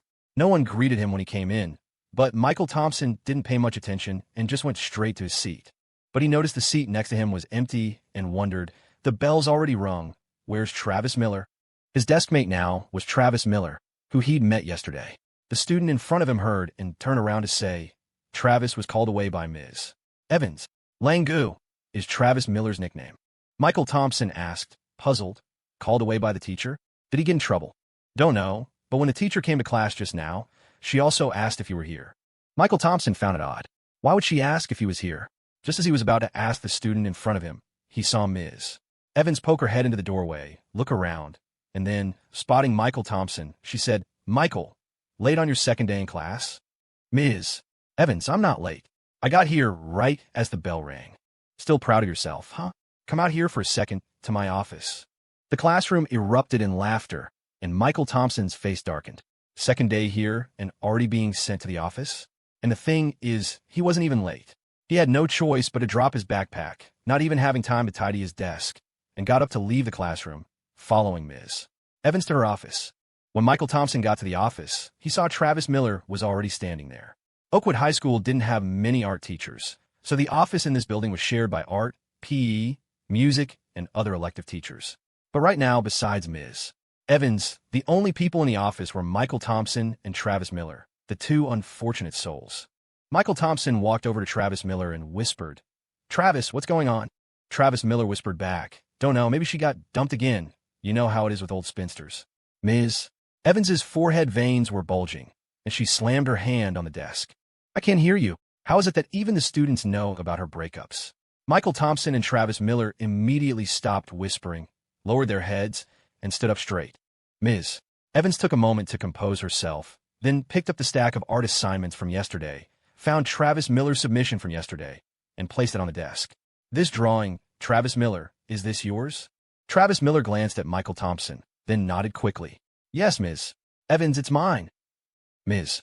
Evans picked up a piece of blank paper and a sketching pencil. Good, then draw another one. When you're done, you can go to class. Travis Miller. Laura Gibson watched Travis Miller's embarrassed expression and stifled a laugh. She'd been leading the art studio program for almost a semester now. Even if the other students hadn't made much of an impression on her, how could she not remember Travis Miller? He was the class's notorious abstract master. The kid who could turn a drawing of deviled eggs into an alien invasion. This sudden appearance of a high-quality sketch claimed to be his own work? Who was he kidding? Even a sudden burst of artistic genius wouldn't explain this. Not even novels dared to write such unbelievable plot twists. Laura Gibson turned her gaze to Michael Thompson. Michael, charging a hefty fee for this, weren't you? Nonsense. My prices are fair for everyone, Michael Thompson retorted, feigning innocence. He didn't really try to deny it, knowing he couldn't hide the truth. He'd only helped out of the goodness of his heart. It was just a regular art assignment, and he figured the teacher wouldn't scrutinize it closely. He'd been bored, so he'd sketched it for Travis Miller. He hadn't expected Ms. Evans to be so diligent, actually reviewing the homework for a simple art class. It wasn't a big deal, though. It was just an art assignment. He'd confess if he had to. Travis Miller, however, was trying to be loyal, stubbornly insisting the drawing was his. He was so thick-headed, he'd actually tell a lie that anyone could see through. Ms. Evans wasn't really that bothered. It was just classwork. She'd seen worse. Weekend assignments where students downloaded an image and printed it at a copy shop. She wondered what went on in the minds of these geniuses. Travis Miller, from now on, do your own work? Understood. Yes, Ms. Evans. All right, you can go back to class. Okay, Ms. Evans. I'll head back to class too, Michael Thompson said, attempting to slip out with Travis Miller. Ms. Evans, however, grabbed the back of his collar, stopping him in his tracks. Hold on. Where do you think you're going? Travis Miller couldn't help but grin, giving Michael Thompson a good luck with that look before cheerfully exiting the classroom. Michael Thompson resigned himself to his fate. Turning back with a forced smile, he said to Ms. Evans, Ms. Evans, I promise I'll never do this again. And I definitely won't charge my classmates for doing their art homework. So, you were planning on running a business in my class? Ms. Evans asked, giving him a light swat. Tell me, have you studied art before? A little at home. At home? What does your family do? This piqued Ms. Evans's curiosity. My family works with stone carving. They taught me some drawing and calligraphy when I was young. My uncle Ben Thompson was particularly fond of it. He wasn't lying. His family had taught him those skills. Although the aunts and uncles in the Thompson family were only junior high graduates, they were all skilled calligraphers and painters, particularly in traditional Chinese painting. Art, after all, had common threads. Ms. Evans suddenly thought of something. Stone carving.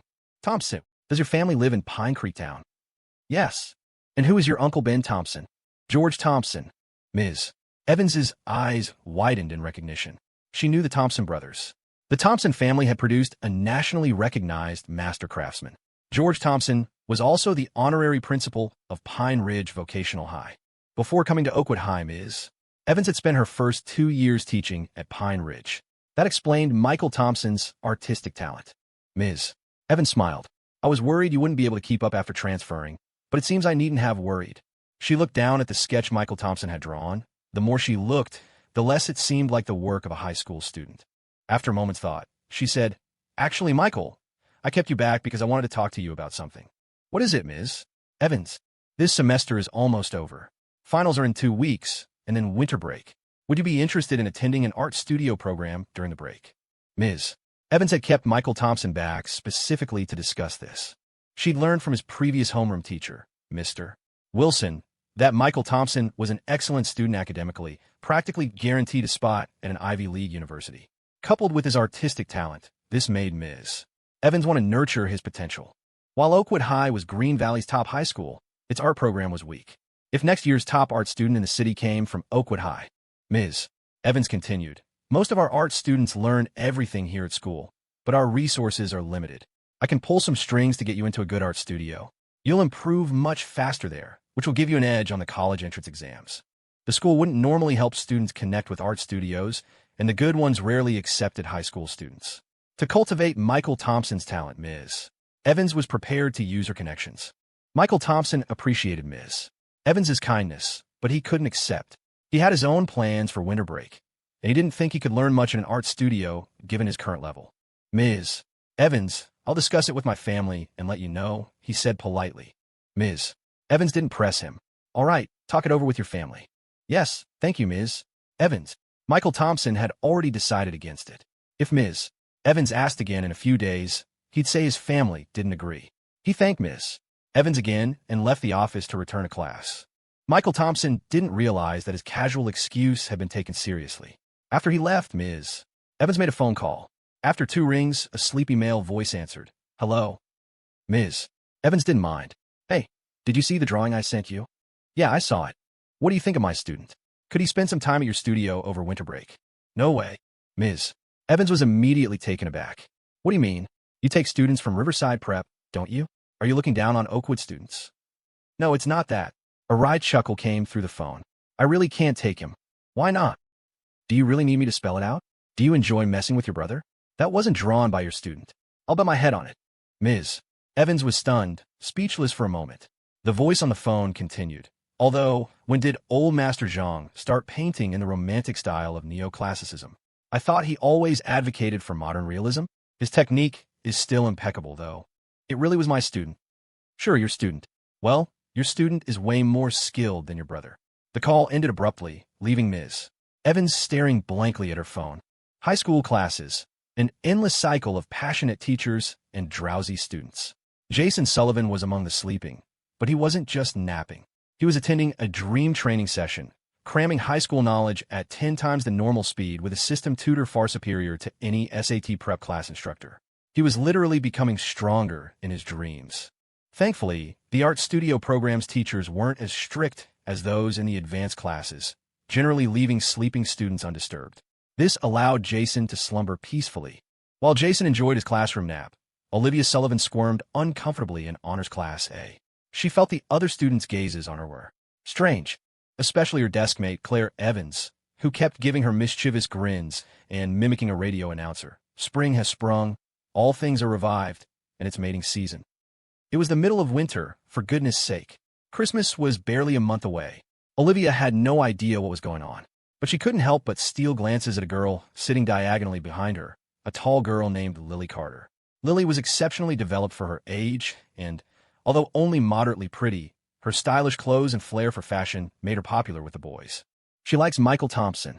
Claire's words from yesterday echoed in Olivia's mind, causing her to constantly observe Lily. Comparing Lily's impressive figure to her own flat chest left Olivia feeling a pang of insecurity. Claire, Olivia sighed, turning to her friend. Claire, who was working on assignment, set down her pen and asked with a grin, "What's up, sis?" Our guys. More into girls with, bigger chests. Olivia mumbled, embarrassed by the question. Claire paused, noticing Olivia's frequent glances at Lily. She said, a knowing smile spreading across her face. Of course. All of them. I don't know about all of them, but the guys in our class, definitely. Last PE class, Michael Thompson and Jake Wilson. Why are you bringing him up? Olivia's cheeks flushed, and she quickly reached to cover Claire's mouth. Claire deftly dodged her hand. Bringing who up? Jake Wilson? She asked with a mischievous glint in her eye. And no one. Olivia stammered, then casually asked, so what happened in P? She was clearly very curious. Claire, amused by Olivia's unusual fluster, decided to tease her. I suddenly forgot. Oh dear, my memory is so bad. I can't remember anything unless I have a soda. What do you want? A Coke. Olivia silently left her seat and headed downstairs to the small diner to buy the drink. When she returned, she had a small bag in hand. Here. She handed Claire the Coke and pulled out a strawberry milk for herself. Claire, I'd the strawberry milk. Olivia, you hate milk. I suddenly like it. Because it's strawberry flavored. I like strawberries. But strawberry milk is all processed. You need to drink regular milk if you want to grow, especially this. Claire made a subtle gesture towards her chest. Olivia silently set down the strawberry milk and walked out of the classroom again. Olivia, class is about to start. Where are you going? Bathroom. When the bell rang, Olivia returned to the classroom, a carton of plain milk in hand. Claire, after Olivia sat down, quipped, "They sell milk in the bathroom now." Olivia's face turned crimson. She ignored the comment and quietly stashed the milk in her desk. Claire giggled, deciding not to tease her further, sensing she was close to pushing Olivia over the edge.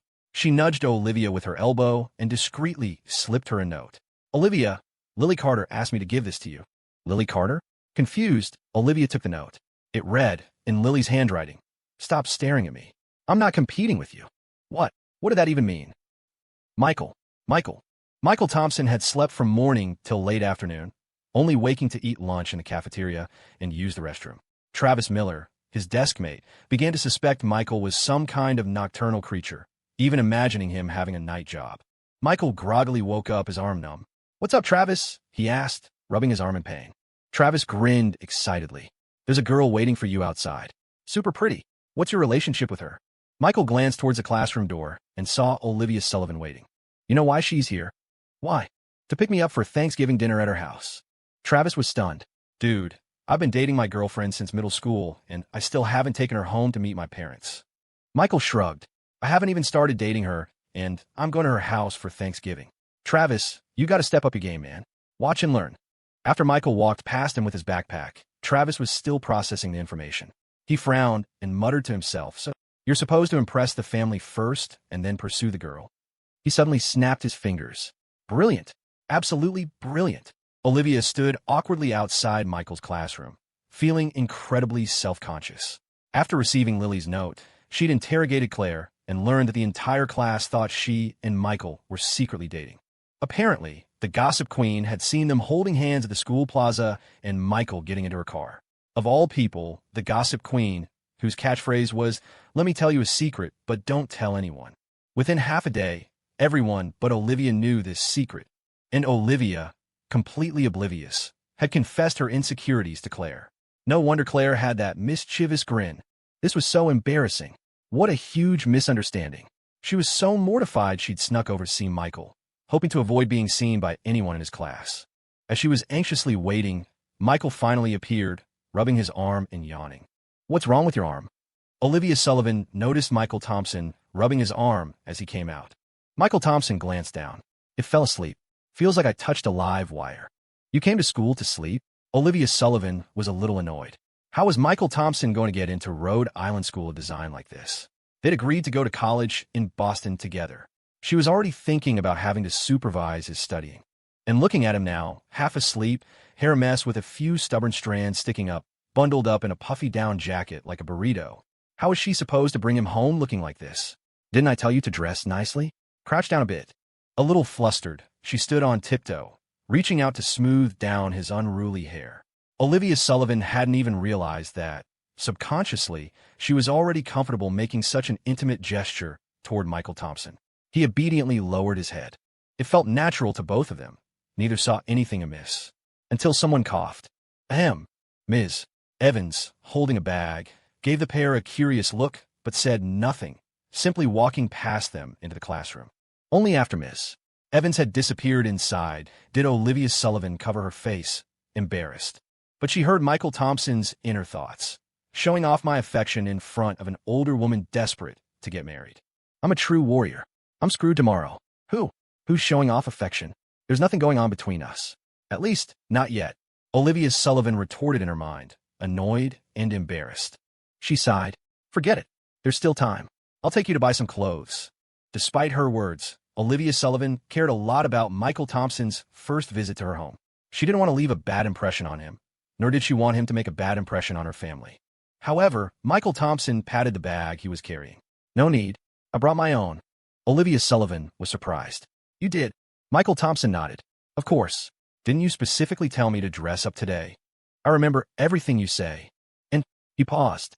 "It's my first time at your house, after all. I do care about making a good impression." Olivia Sullivan's eyes widened slightly, a little lost in thought. "He remembers everything I say." His casual words always seemed to warm her heart. Olivia Sullivan shyly lowered her head and pursed her lips. Oblivious to her thoughts, Michael Thompson casually said, "Wait here for a second. I'll go change in the restroom." "Okay." She nodded obediently.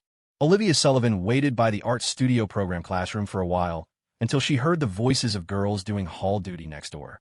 "The new teacher. Should we go ask him about it?" "You go." Olivia Sullivan looked towards the sound and froze when she saw Michael Thompson walking towards her. He was wearing a light gray suit that perfectly accentuated his tall figure. His usually messy hair was neatly combed back, shedding his boyish air for a touch of mature composure. He looked at Olivia Sullivan and smiled, a sunny yet gentle smile. It was at this moment that Olivia Sullivan realized Michael Thompson had the potential to be a bit of a heartbreaker. No wonder other girls liked him. But as Michael Thompson reached her side, all that charm vanished.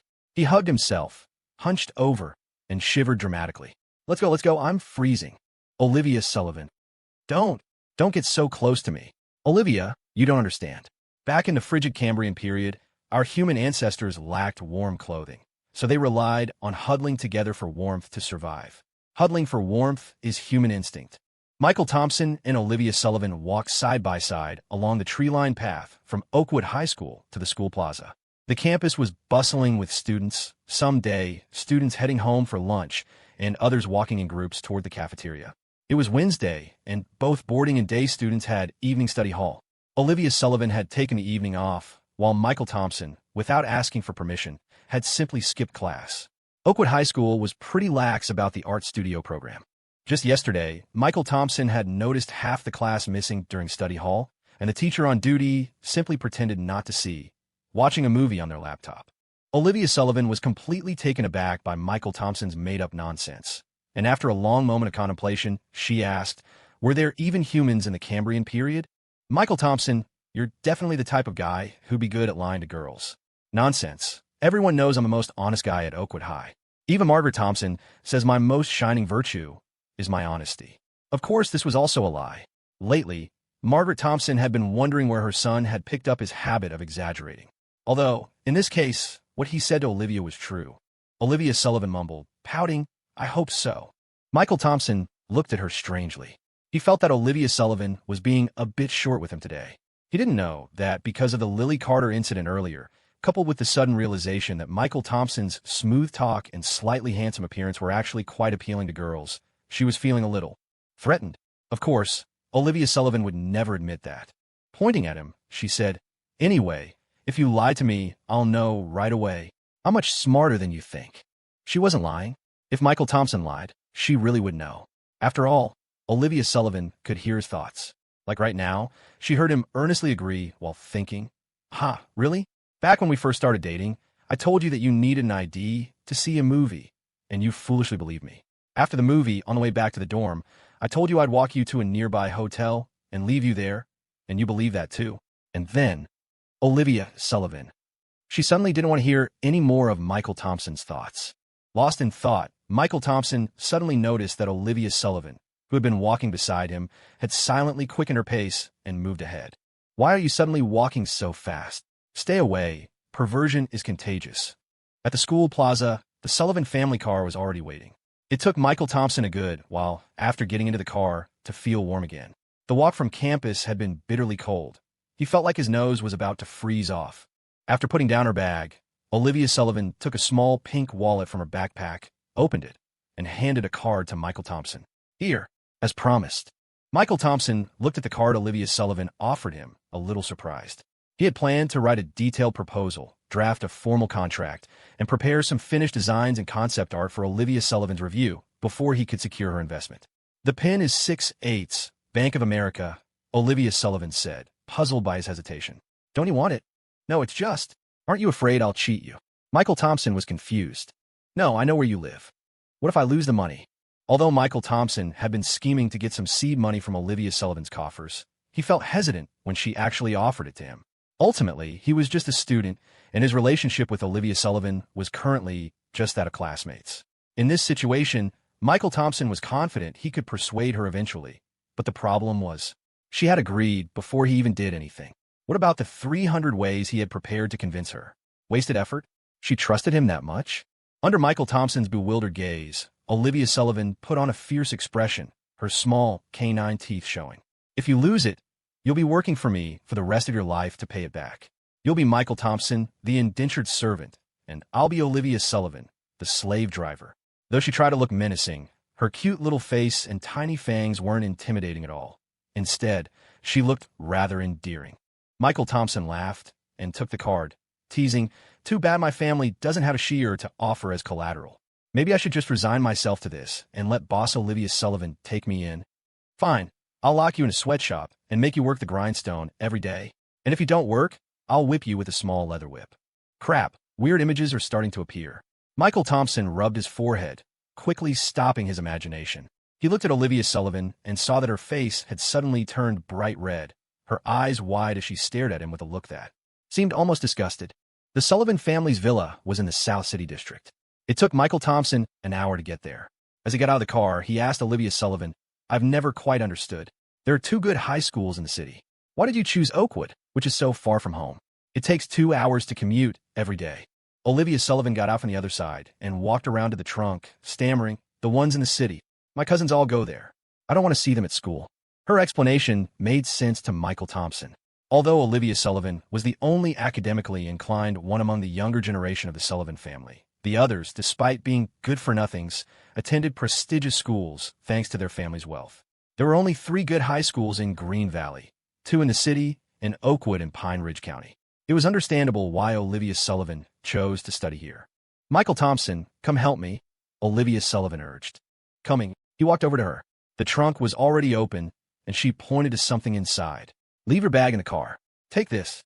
Michael Thompson saw a beautifully crafted wooden box, smaller than a laptop bag. "I need help carrying something this small," he thought, but he didn't say anything. He picked up the small box and heard a clinking sound inside. "I wonder what's in it." Olivia Sullivan seemed to guess his thoughts and whispered, "When you see my grandpa, say this is the gift you prepared for him." Michael Thompson suddenly understood. Olivia Sullivan was worried he'd show up empty-handed on his first visit to the Sullivan family, so she'd made this arrangement for him. But would an ordinary person prepare such an elaborate gift? Even the wooden box it came in looked expensive. "I can't afford something like this." Olivia Sullivan was still a bit naive, not thinking things through completely. Perhaps her privileged upbringing made her think a gift of this caliber was just right for a student.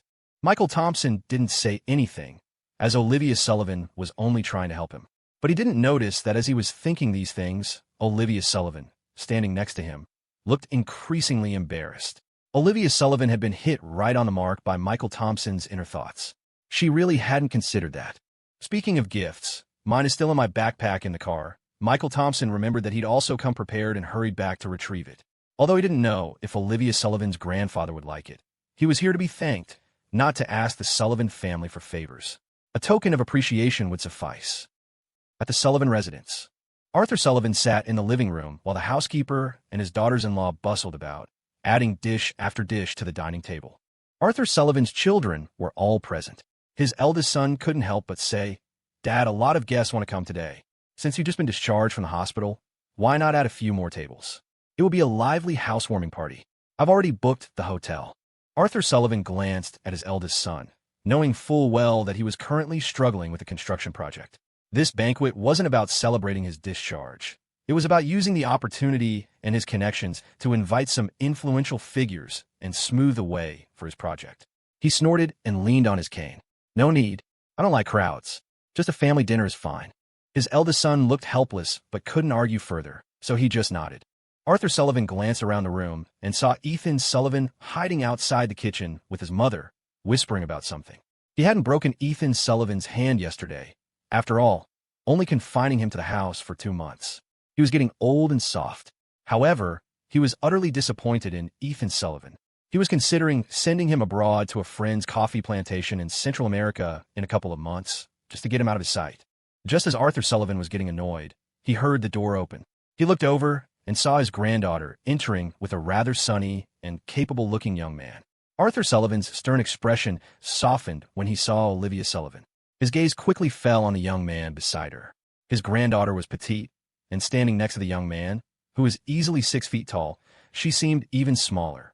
He couldn't tell what the young man had done to upset his granddaughter, but she was scolding him in a low voice with a serious face, and the young man didn't talk back, just smiled sheepishly.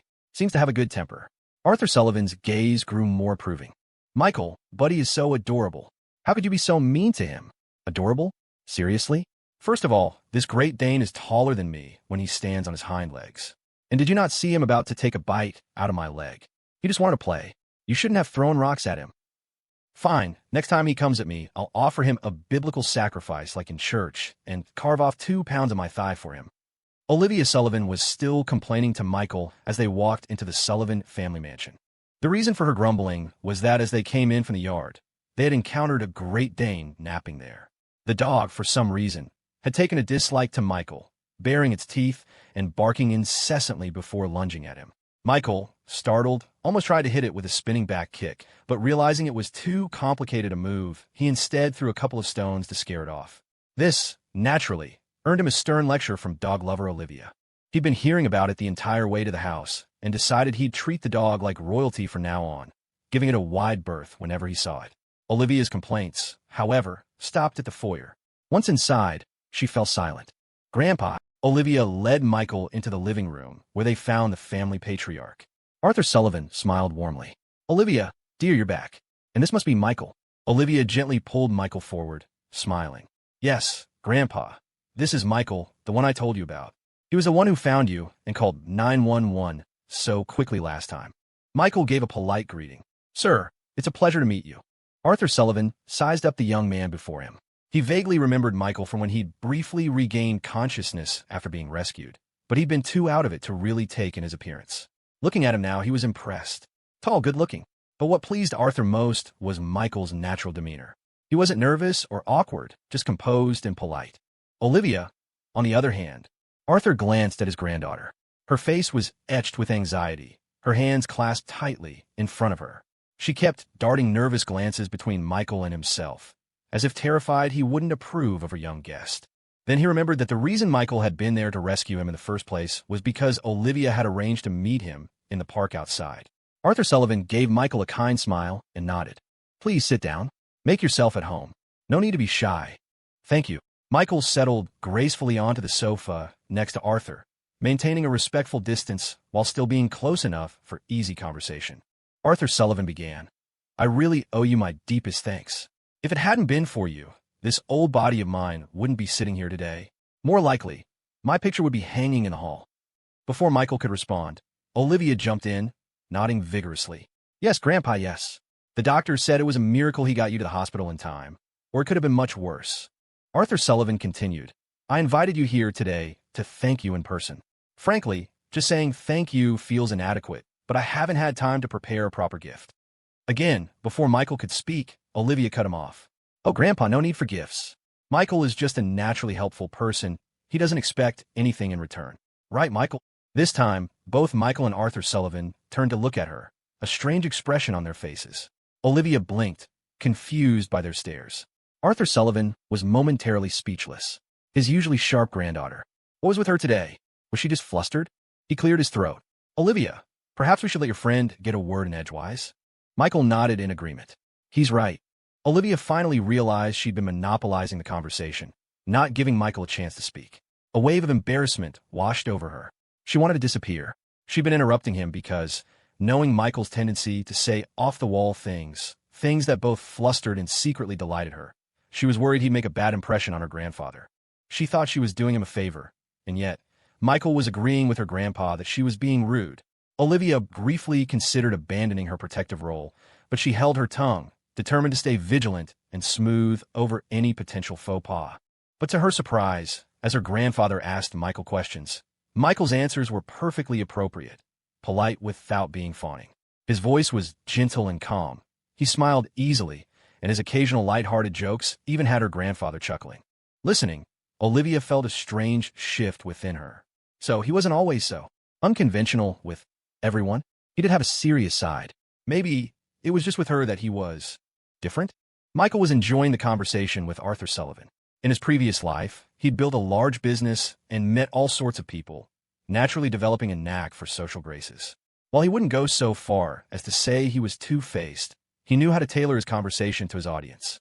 Though he'd never met Arthur Sullivan before, he'd often heard his wife speak of him as the kindest elder in the Sullivan family. He knew a fair bit about Arthur's life and interests, which made for easy conversation. Besides, Arthur was warm and approachable, not at all pretentious. Michael was having a great time chatting, but Arthur was becoming increasingly impressed. He found the young man witty, humorous, and remarkably knowledgeable. He could hold his own on a wide range of topics, and his insights were always sound, not just empty talk. For instance, when Arthur mentioned his love for calligraphy and painting, Michael could discuss everything from Gu Kaiji of the Eastern Jin dynasty to modern masters like Su Beihong and Zhang Daqian, moving seamlessly between Chinese and Western art. Arthur began to wonder if Michael was really just a high school student.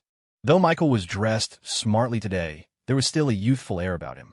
Before they knew it, it was dinner time. Dad, should we eat now? Olivia's friend must be hungry too. Arthur Sullivan was surprised at how quickly the time had flown. He felt like they'd just gotten started.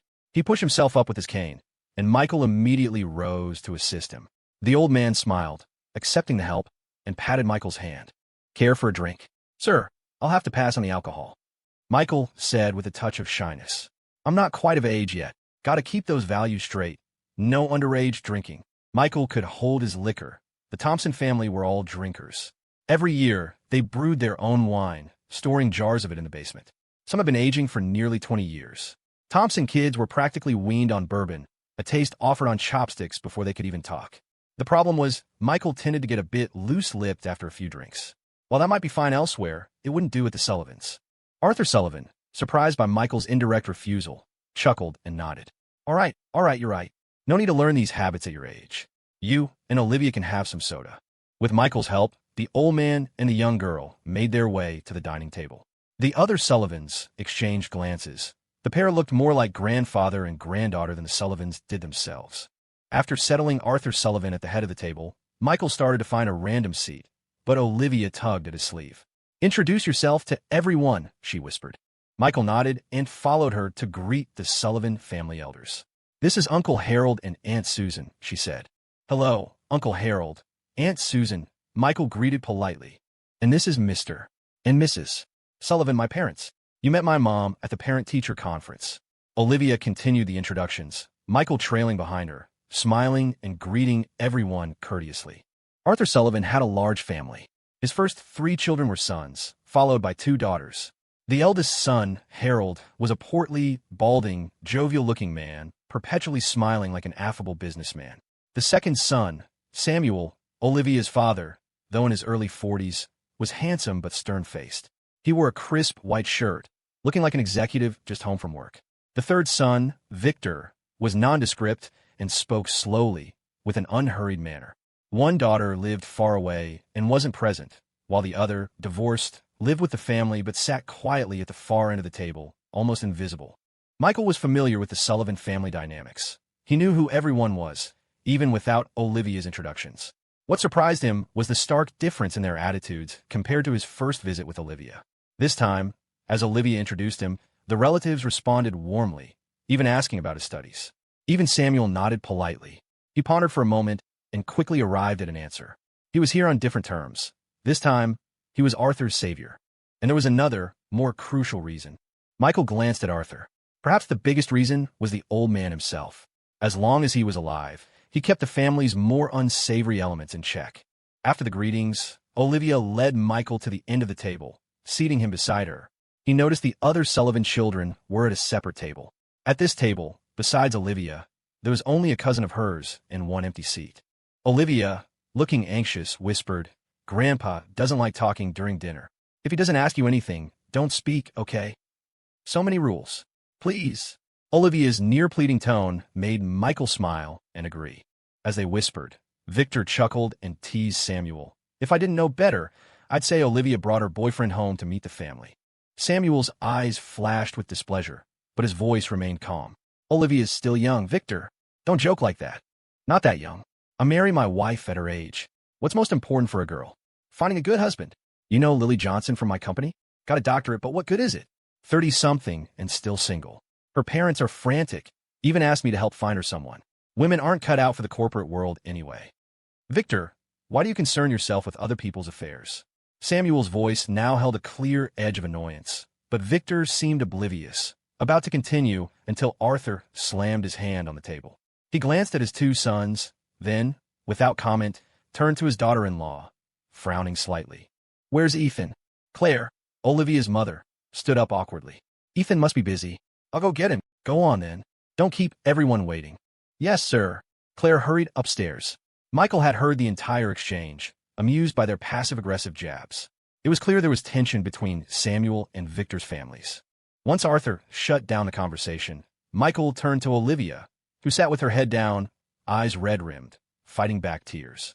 Michael reached under the table and gently pinched her side. She jumped, straightening up. Olivia was extremely ticklish. She glared at Michael, but couldn't react further in front of her family, hissing, "Stop it." Michael grinned. Olivia huffed and turned away, but his antics had distracted her, lightening her mood. Upstairs, Ethan reluctantly followed his mother down. Claire was still trying to reason with him. "Just stay home for a few days. Once your grandfather calms down, I'll figure something out." Ethan sulked. The thought of 2 months of house arrest was driving him crazy, hence his pleas to his mother for help. But Claire didn't dare disobey Arthur and could only offer empty comfort. "Your grandfather is having dinner with a young man who saved him. Be polite." Claire's words went in one ear and out the other. As Ethan reached the landing, he glanced at the dining room and froze. "Michael." He rubbed his eyes, thinking he was mistaken. But no matter how much he rubbed, Michael was still there, sitting calmly. What's he doing here? Ethan's first thought was that Michael, not satisfied with their previous encounter, had come to finish the job. What nerve! But then he remembered that his grandfather was hosting the person who had saved him. Looking at the table, everyone else was family. So, Michael was the one who saved his grandfather? How could it be so coincidental? Coupled with the fact that Michael knew about his gambling debts, the stolen heirloom, and then conveniently save his grandfather. Could it all be a coincidence? Ethan stared at Michael, a chill running down his spine, his hair standing on end. He smelled a rat. Claire, noticing her son had stopped, turned back. What is it? Hurry up, your grandfather's waiting. She trailed off, seeing her son's pale face and the sweat beading on his forehead. Ethan, what's wrong? Ethan swallowed hard, his voice trembling. Mom, I don't feel so well. I'm going back to my room. He didn't wait for a response, hurrying back upstairs. Arthur, seeing Claire return without Ethan, frowned. But in front of everyone, he simply nodded and said, "Let's eat." During dinner, Olivia was unusually quiet, picking at the food in front of her. Michael, in contrast, seemed perfectly at ease, reaching for whatever dishes caught his eye, even asking for seconds. Olivia began to wonder if she was the guest in her own home. Michael, however, had no such thoughts. He was enjoying the meal. The Sullivan chef, hired from a top restaurant, was clearly talented. The food was delicious, and he ate with gusto. Finished, Michael leaned back contentedly, almost burping. Olivia nudged his leg under the table, gesturing with her lips towards Arthur. She was reminding him about the gift. Michael nodded, picked up the small wooden box from the floor, and approached Arthur with a smile. "Mr. Sullivan, a small token of congratulations on your recovery, and for my first visit. There's no need for gifts, you're still a student." Arthur demurred. Michael smiled, placing the box on the table. "It's from Olivia." Arthur glanced at his granddaughter in surprise, while Olivia stared at Michael, shocked. She hadn't expected him to tell the truth. Arthur, shrewd and perceptive, understood the situation perfectly. It seemed his granddaughter was even more smitten with this Michael than he'd thought, going to such lengths to make a good impression on his behalf. He'd been unsure about their relationship, but now he was almost certain. He opened the box to reveal a set of exquisite teacups. Though they were store-bought, they were from his granddaughter, and Arthur was pleased. He nodded slightly. Michael, still standing before him, fumbled in his coat and produced a rolled-up scroll. "And this is from me." Arthur, surprised, had assumed the gift-giving was over. He took the scroll, figuring it couldn't be anything too expensive. The texture told him it was Chien paper, something he was very familiar with due to his love of calligraphy and painting. He unrolled it and froze. The painting depicted lush green pines, partially obscuring distant clouds, with a majestic tiger standing amidst the layered mountains. Its mouth was open in a roar, fangs bared, exuding the aura of the king of the jungle. "Excellent, excellent," Arthur exclaimed, his eyes alight with pleasure. His experience with art allowed him to judge a painting's quality, and this one, capturing both the beauty of the mountains and the tiger spirit, was clearly the work of a skilled artist. It was the perfect gift. The only flaw was a crease in the middle, likely from being folded carelessly. He'd seen Michael fold it haphazardly just moments ago. Arthur mentally chided the young man. He'd seemed to understand art during their conversation, yet didn't even know how to handle a painting properly. He was about to check the artist's seal when he paused. There's no seal. A seal acted as the artist's signature, and old paintings often accumulated seals from previous owners, increasing their value. As Arthur pondered this, Michael said sheepishly, "I just doodled it, and I don't have a seal. Maybe I'll carve one and stamp it on later." "He painted it." Arthur gasped, staring back and forth between Michael and the painting. Upon closer inspection, the paper was new, the ink still slightly wet, with a faint scent of ink. It truly was a fresh painting. Arthur couldn't help but ask, "You really painted this?" Michael nodded. "Oh," Arthur murmured, seemingly deep in thought. The other Sullivans exchanged puzzled glances, unsure of his reaction. From their angle, they could only see the back of the scroll. Olivia was stunned. She hadn't expected Michael to bring his own gift, and her grandfather seemed to love it. Was it expensive? She worried that Michael might have splurged and debated offering to reimburse him later, but didn't want to hurt his pride. Suddenly, as if struck by an idea, Arthur grabbed Michael's hand. "Come with me." He pulled him towards the stairs. Mr. Sullivan led Michael Thompson to the study on the second floor. This study was normally only used by Arthur Sullivan himself. Without his permission, no one from the Sullivan family could enter. Inside the study, the walls were covered with calligraphy and paintings. Each piece was carefully framed. Mr. Sullivan had bought them as antique artworks, and each one was very valuable. As soon as Michael Thompson entered, he was dazzled. For a moment, he thought he had walked into a museum. Mr. Sullivan personally prepared paper and brushes for him and beckoned him over. "Young Michael Thompson, come and take a look." Michael Thompson walked over and saw that there was a painting felt on the desk. A piece of drawing paper, half finished, was laid out neatly on top, held down by paperweights. Looking at the painting, it was an imitation of an ancient figure painting, a beauty painting. Judging by the style of clothing, it seemed to be imitating the Tang dynasty. However, everything else in the painting was done except for the face of the figure, which was indeed untouched by brushstrokes. Mr. Sullivan smiled wryly and said, "I've been working on this painting for almost 2 months now, but I just can't seem to get the face right. How should her subtle smile, her expressions of happiness, anger, sorrow, and joy be depicted? No matter how I paint it, It just doesn't feel right. Why don't you give it a try? Michael Thompson understood. The old man was testing him.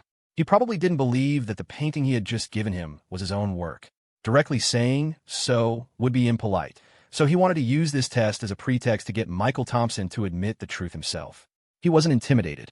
After a brief thought, he picked up a brush and started painting. While painting, he said, "Sir, have you studied painting professionally?" Michael Thompson was subtly flattering him, but in reality, Mr. Sullivan's painting was at best just passable for an amateur. But Mr. Sullivan loved to hear these kinds of compliments. But if you praised his calligraphy or painting skills, he would be delighted. Mr. Sullivan laughed and said, "I studied with a few teachers, but it's just a little hobby I picked up after retirement." TSK, what a waste of talent.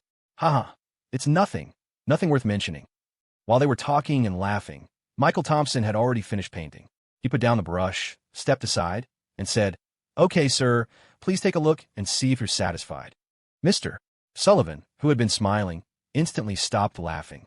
"It's done already?" In just a few words. He quickly stepped forward to take a look. He saw that in the figure painting on the desk, the previously blank face had been filled in. Almond-shaped eyes, red lips, eyes that seemed to hold endless shyness, and slightly upturned corners of the mouth that seemed to hide boundless joy. Although nothing more had been added to the painting, Mr.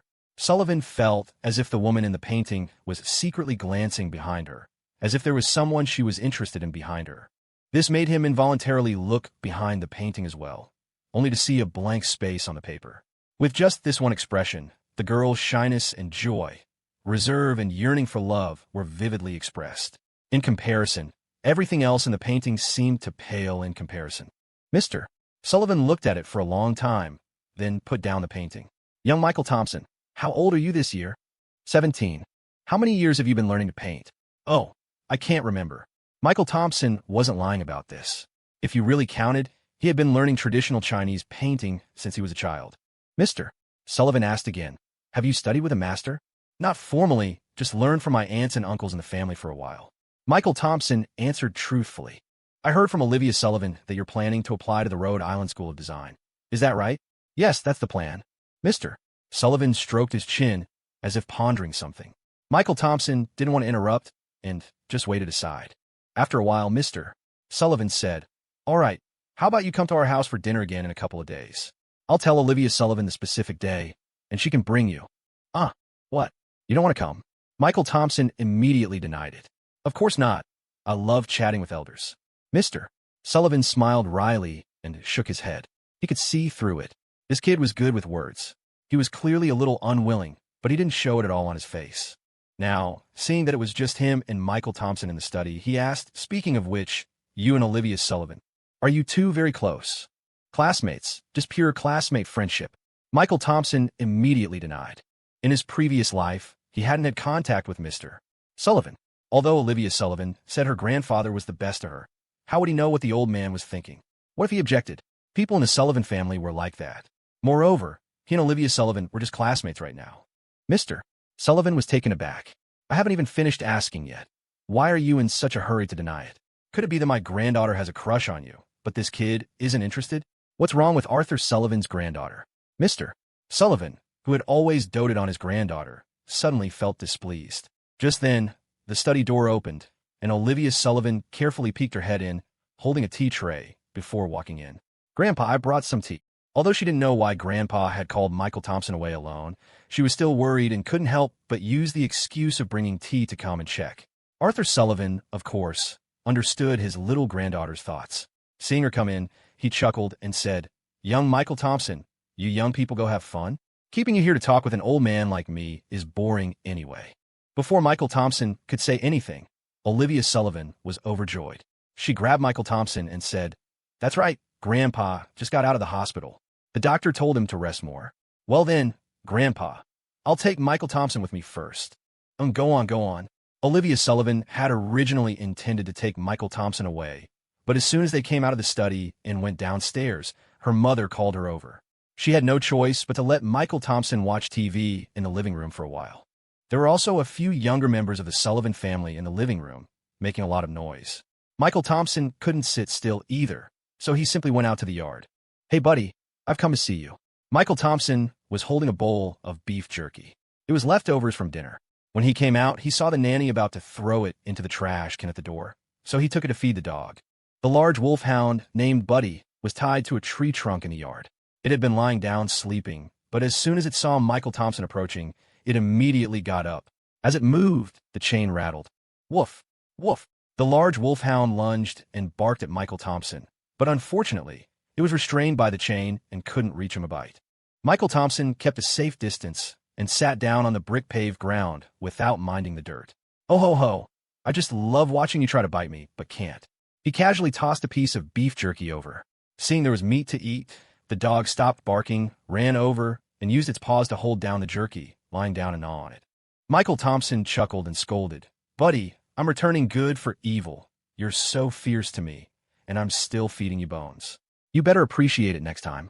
Just as he was amusing himself by teasing the dog, he heard a bell-like laughter from nearby. Hee hee, are you always this funny when you talk? Michael Thompson turned his head, and the hand holding the beef jerky trembled in surprise. Michael Thompson almost thought he'd seen a ghost. Standing behind him was a tall, slender girl.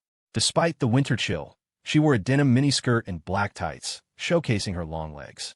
A pink fleece pullover covered her upper body. She looked younger than Michael, maybe even a bit younger than himself, but sported vibrant purple hair styled in loose waves. Her face was caked in thick, white makeup, giving her a ghostly pallor. Bright red lipstick coated her lips, and exaggerated smoky eye makeup darkened her eyes, which were further enhanced by colored contacts. Even among the most unconventional, this girl would have been a VIP member. Violet Sullivan. Michael stared at her for a moment, silent. The girl covered her low-cut neckline, giggling and spitting. Pervert, what are you looking at? Michael thought, could you at least look in a mirror before saying that? He felt his aesthetic sensibilities deeply offended. The girl sat beside Michael, pulled a slim pack of cigarettes from her pocket, took one, and offered the pack to Michael. Here. Michael glanced at the pack, noting the blueberry label. Not interested in candy, he declined. Unfazed, the girl returned the cigarettes to her pocket and lit her own with a lighter.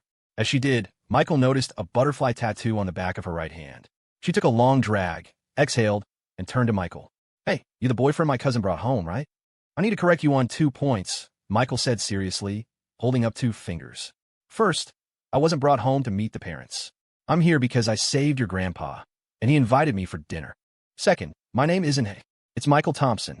The girl mumbled, Michael Thompson. Such a girly name. Then, seemingly unconcerned, she added, whatever. She sat cross-legged, picking up pebbles and throwing them at a large dog. When a pebble hit its mark, provoking a furious bark, she'd burst into laughter. Michael watched her for a while, puzzled. He didn't recall this girl from the Sullivan family, even after years of being married to Olivia Sullivan in his previous life. But if she called Olivia her cousin, she must be a Sullivan. He also realized she hadn't approached him intentionally. She was just outside for a quiet smoke away from her family and hadn't really interacted with him since sitting down. Michael didn't mind her presence and continued to watch her tease the dog. Olivia was in a foul mood. Her mother, Claire Sullivan, had lectured her extensively, saying things like, you should be focusing on your studies, your brother was always so fond of you, and that classmate of yours today. Claire was somewhat snobbish and favored her son, but as a mother, she was also perceptive.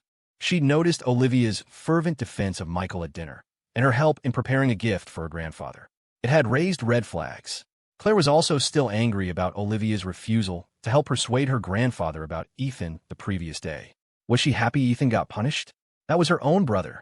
Now, having the opportunity, Claire was determined to lecture her daughter, even resorting to harsh words. Olivia, generally meek, especially in front of elders, endured it silently, feeling deeply wronged. For some reason, she desperately wanted to talk to Michael, but after searching the house, she couldn't find him. The housekeeper informed her he was in the courtyard. Olivia quickly spotted him, but before she could feel relieved, she noticed the girl beside him. Though she was facing away, the vibrant purple hair was a dead giveaway. Michael! Michael turned to see Olivia standing behind him, her brow furrowed.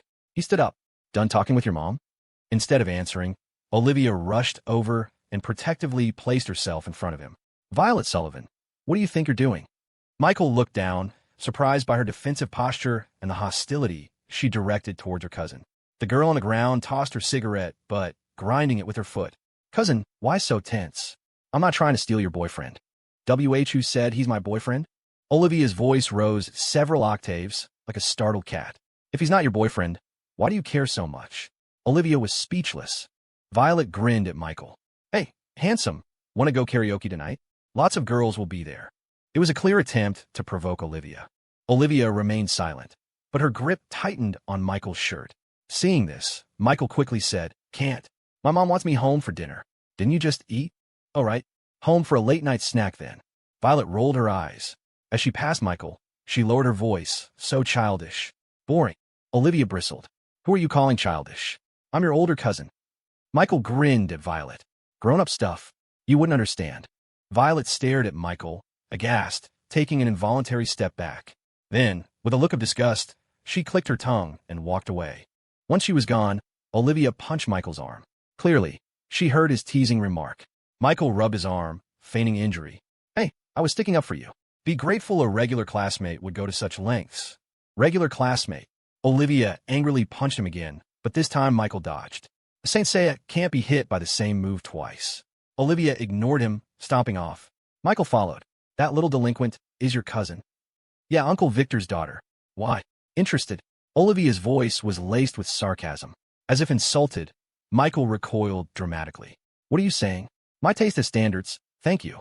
That girl could crawl out of a well and play Sadako without even trying. It wasn't exaggeration. Violet's appearance was genuinely unsettling. Olivia, initially annoyed, started to laugh. It's not that bad.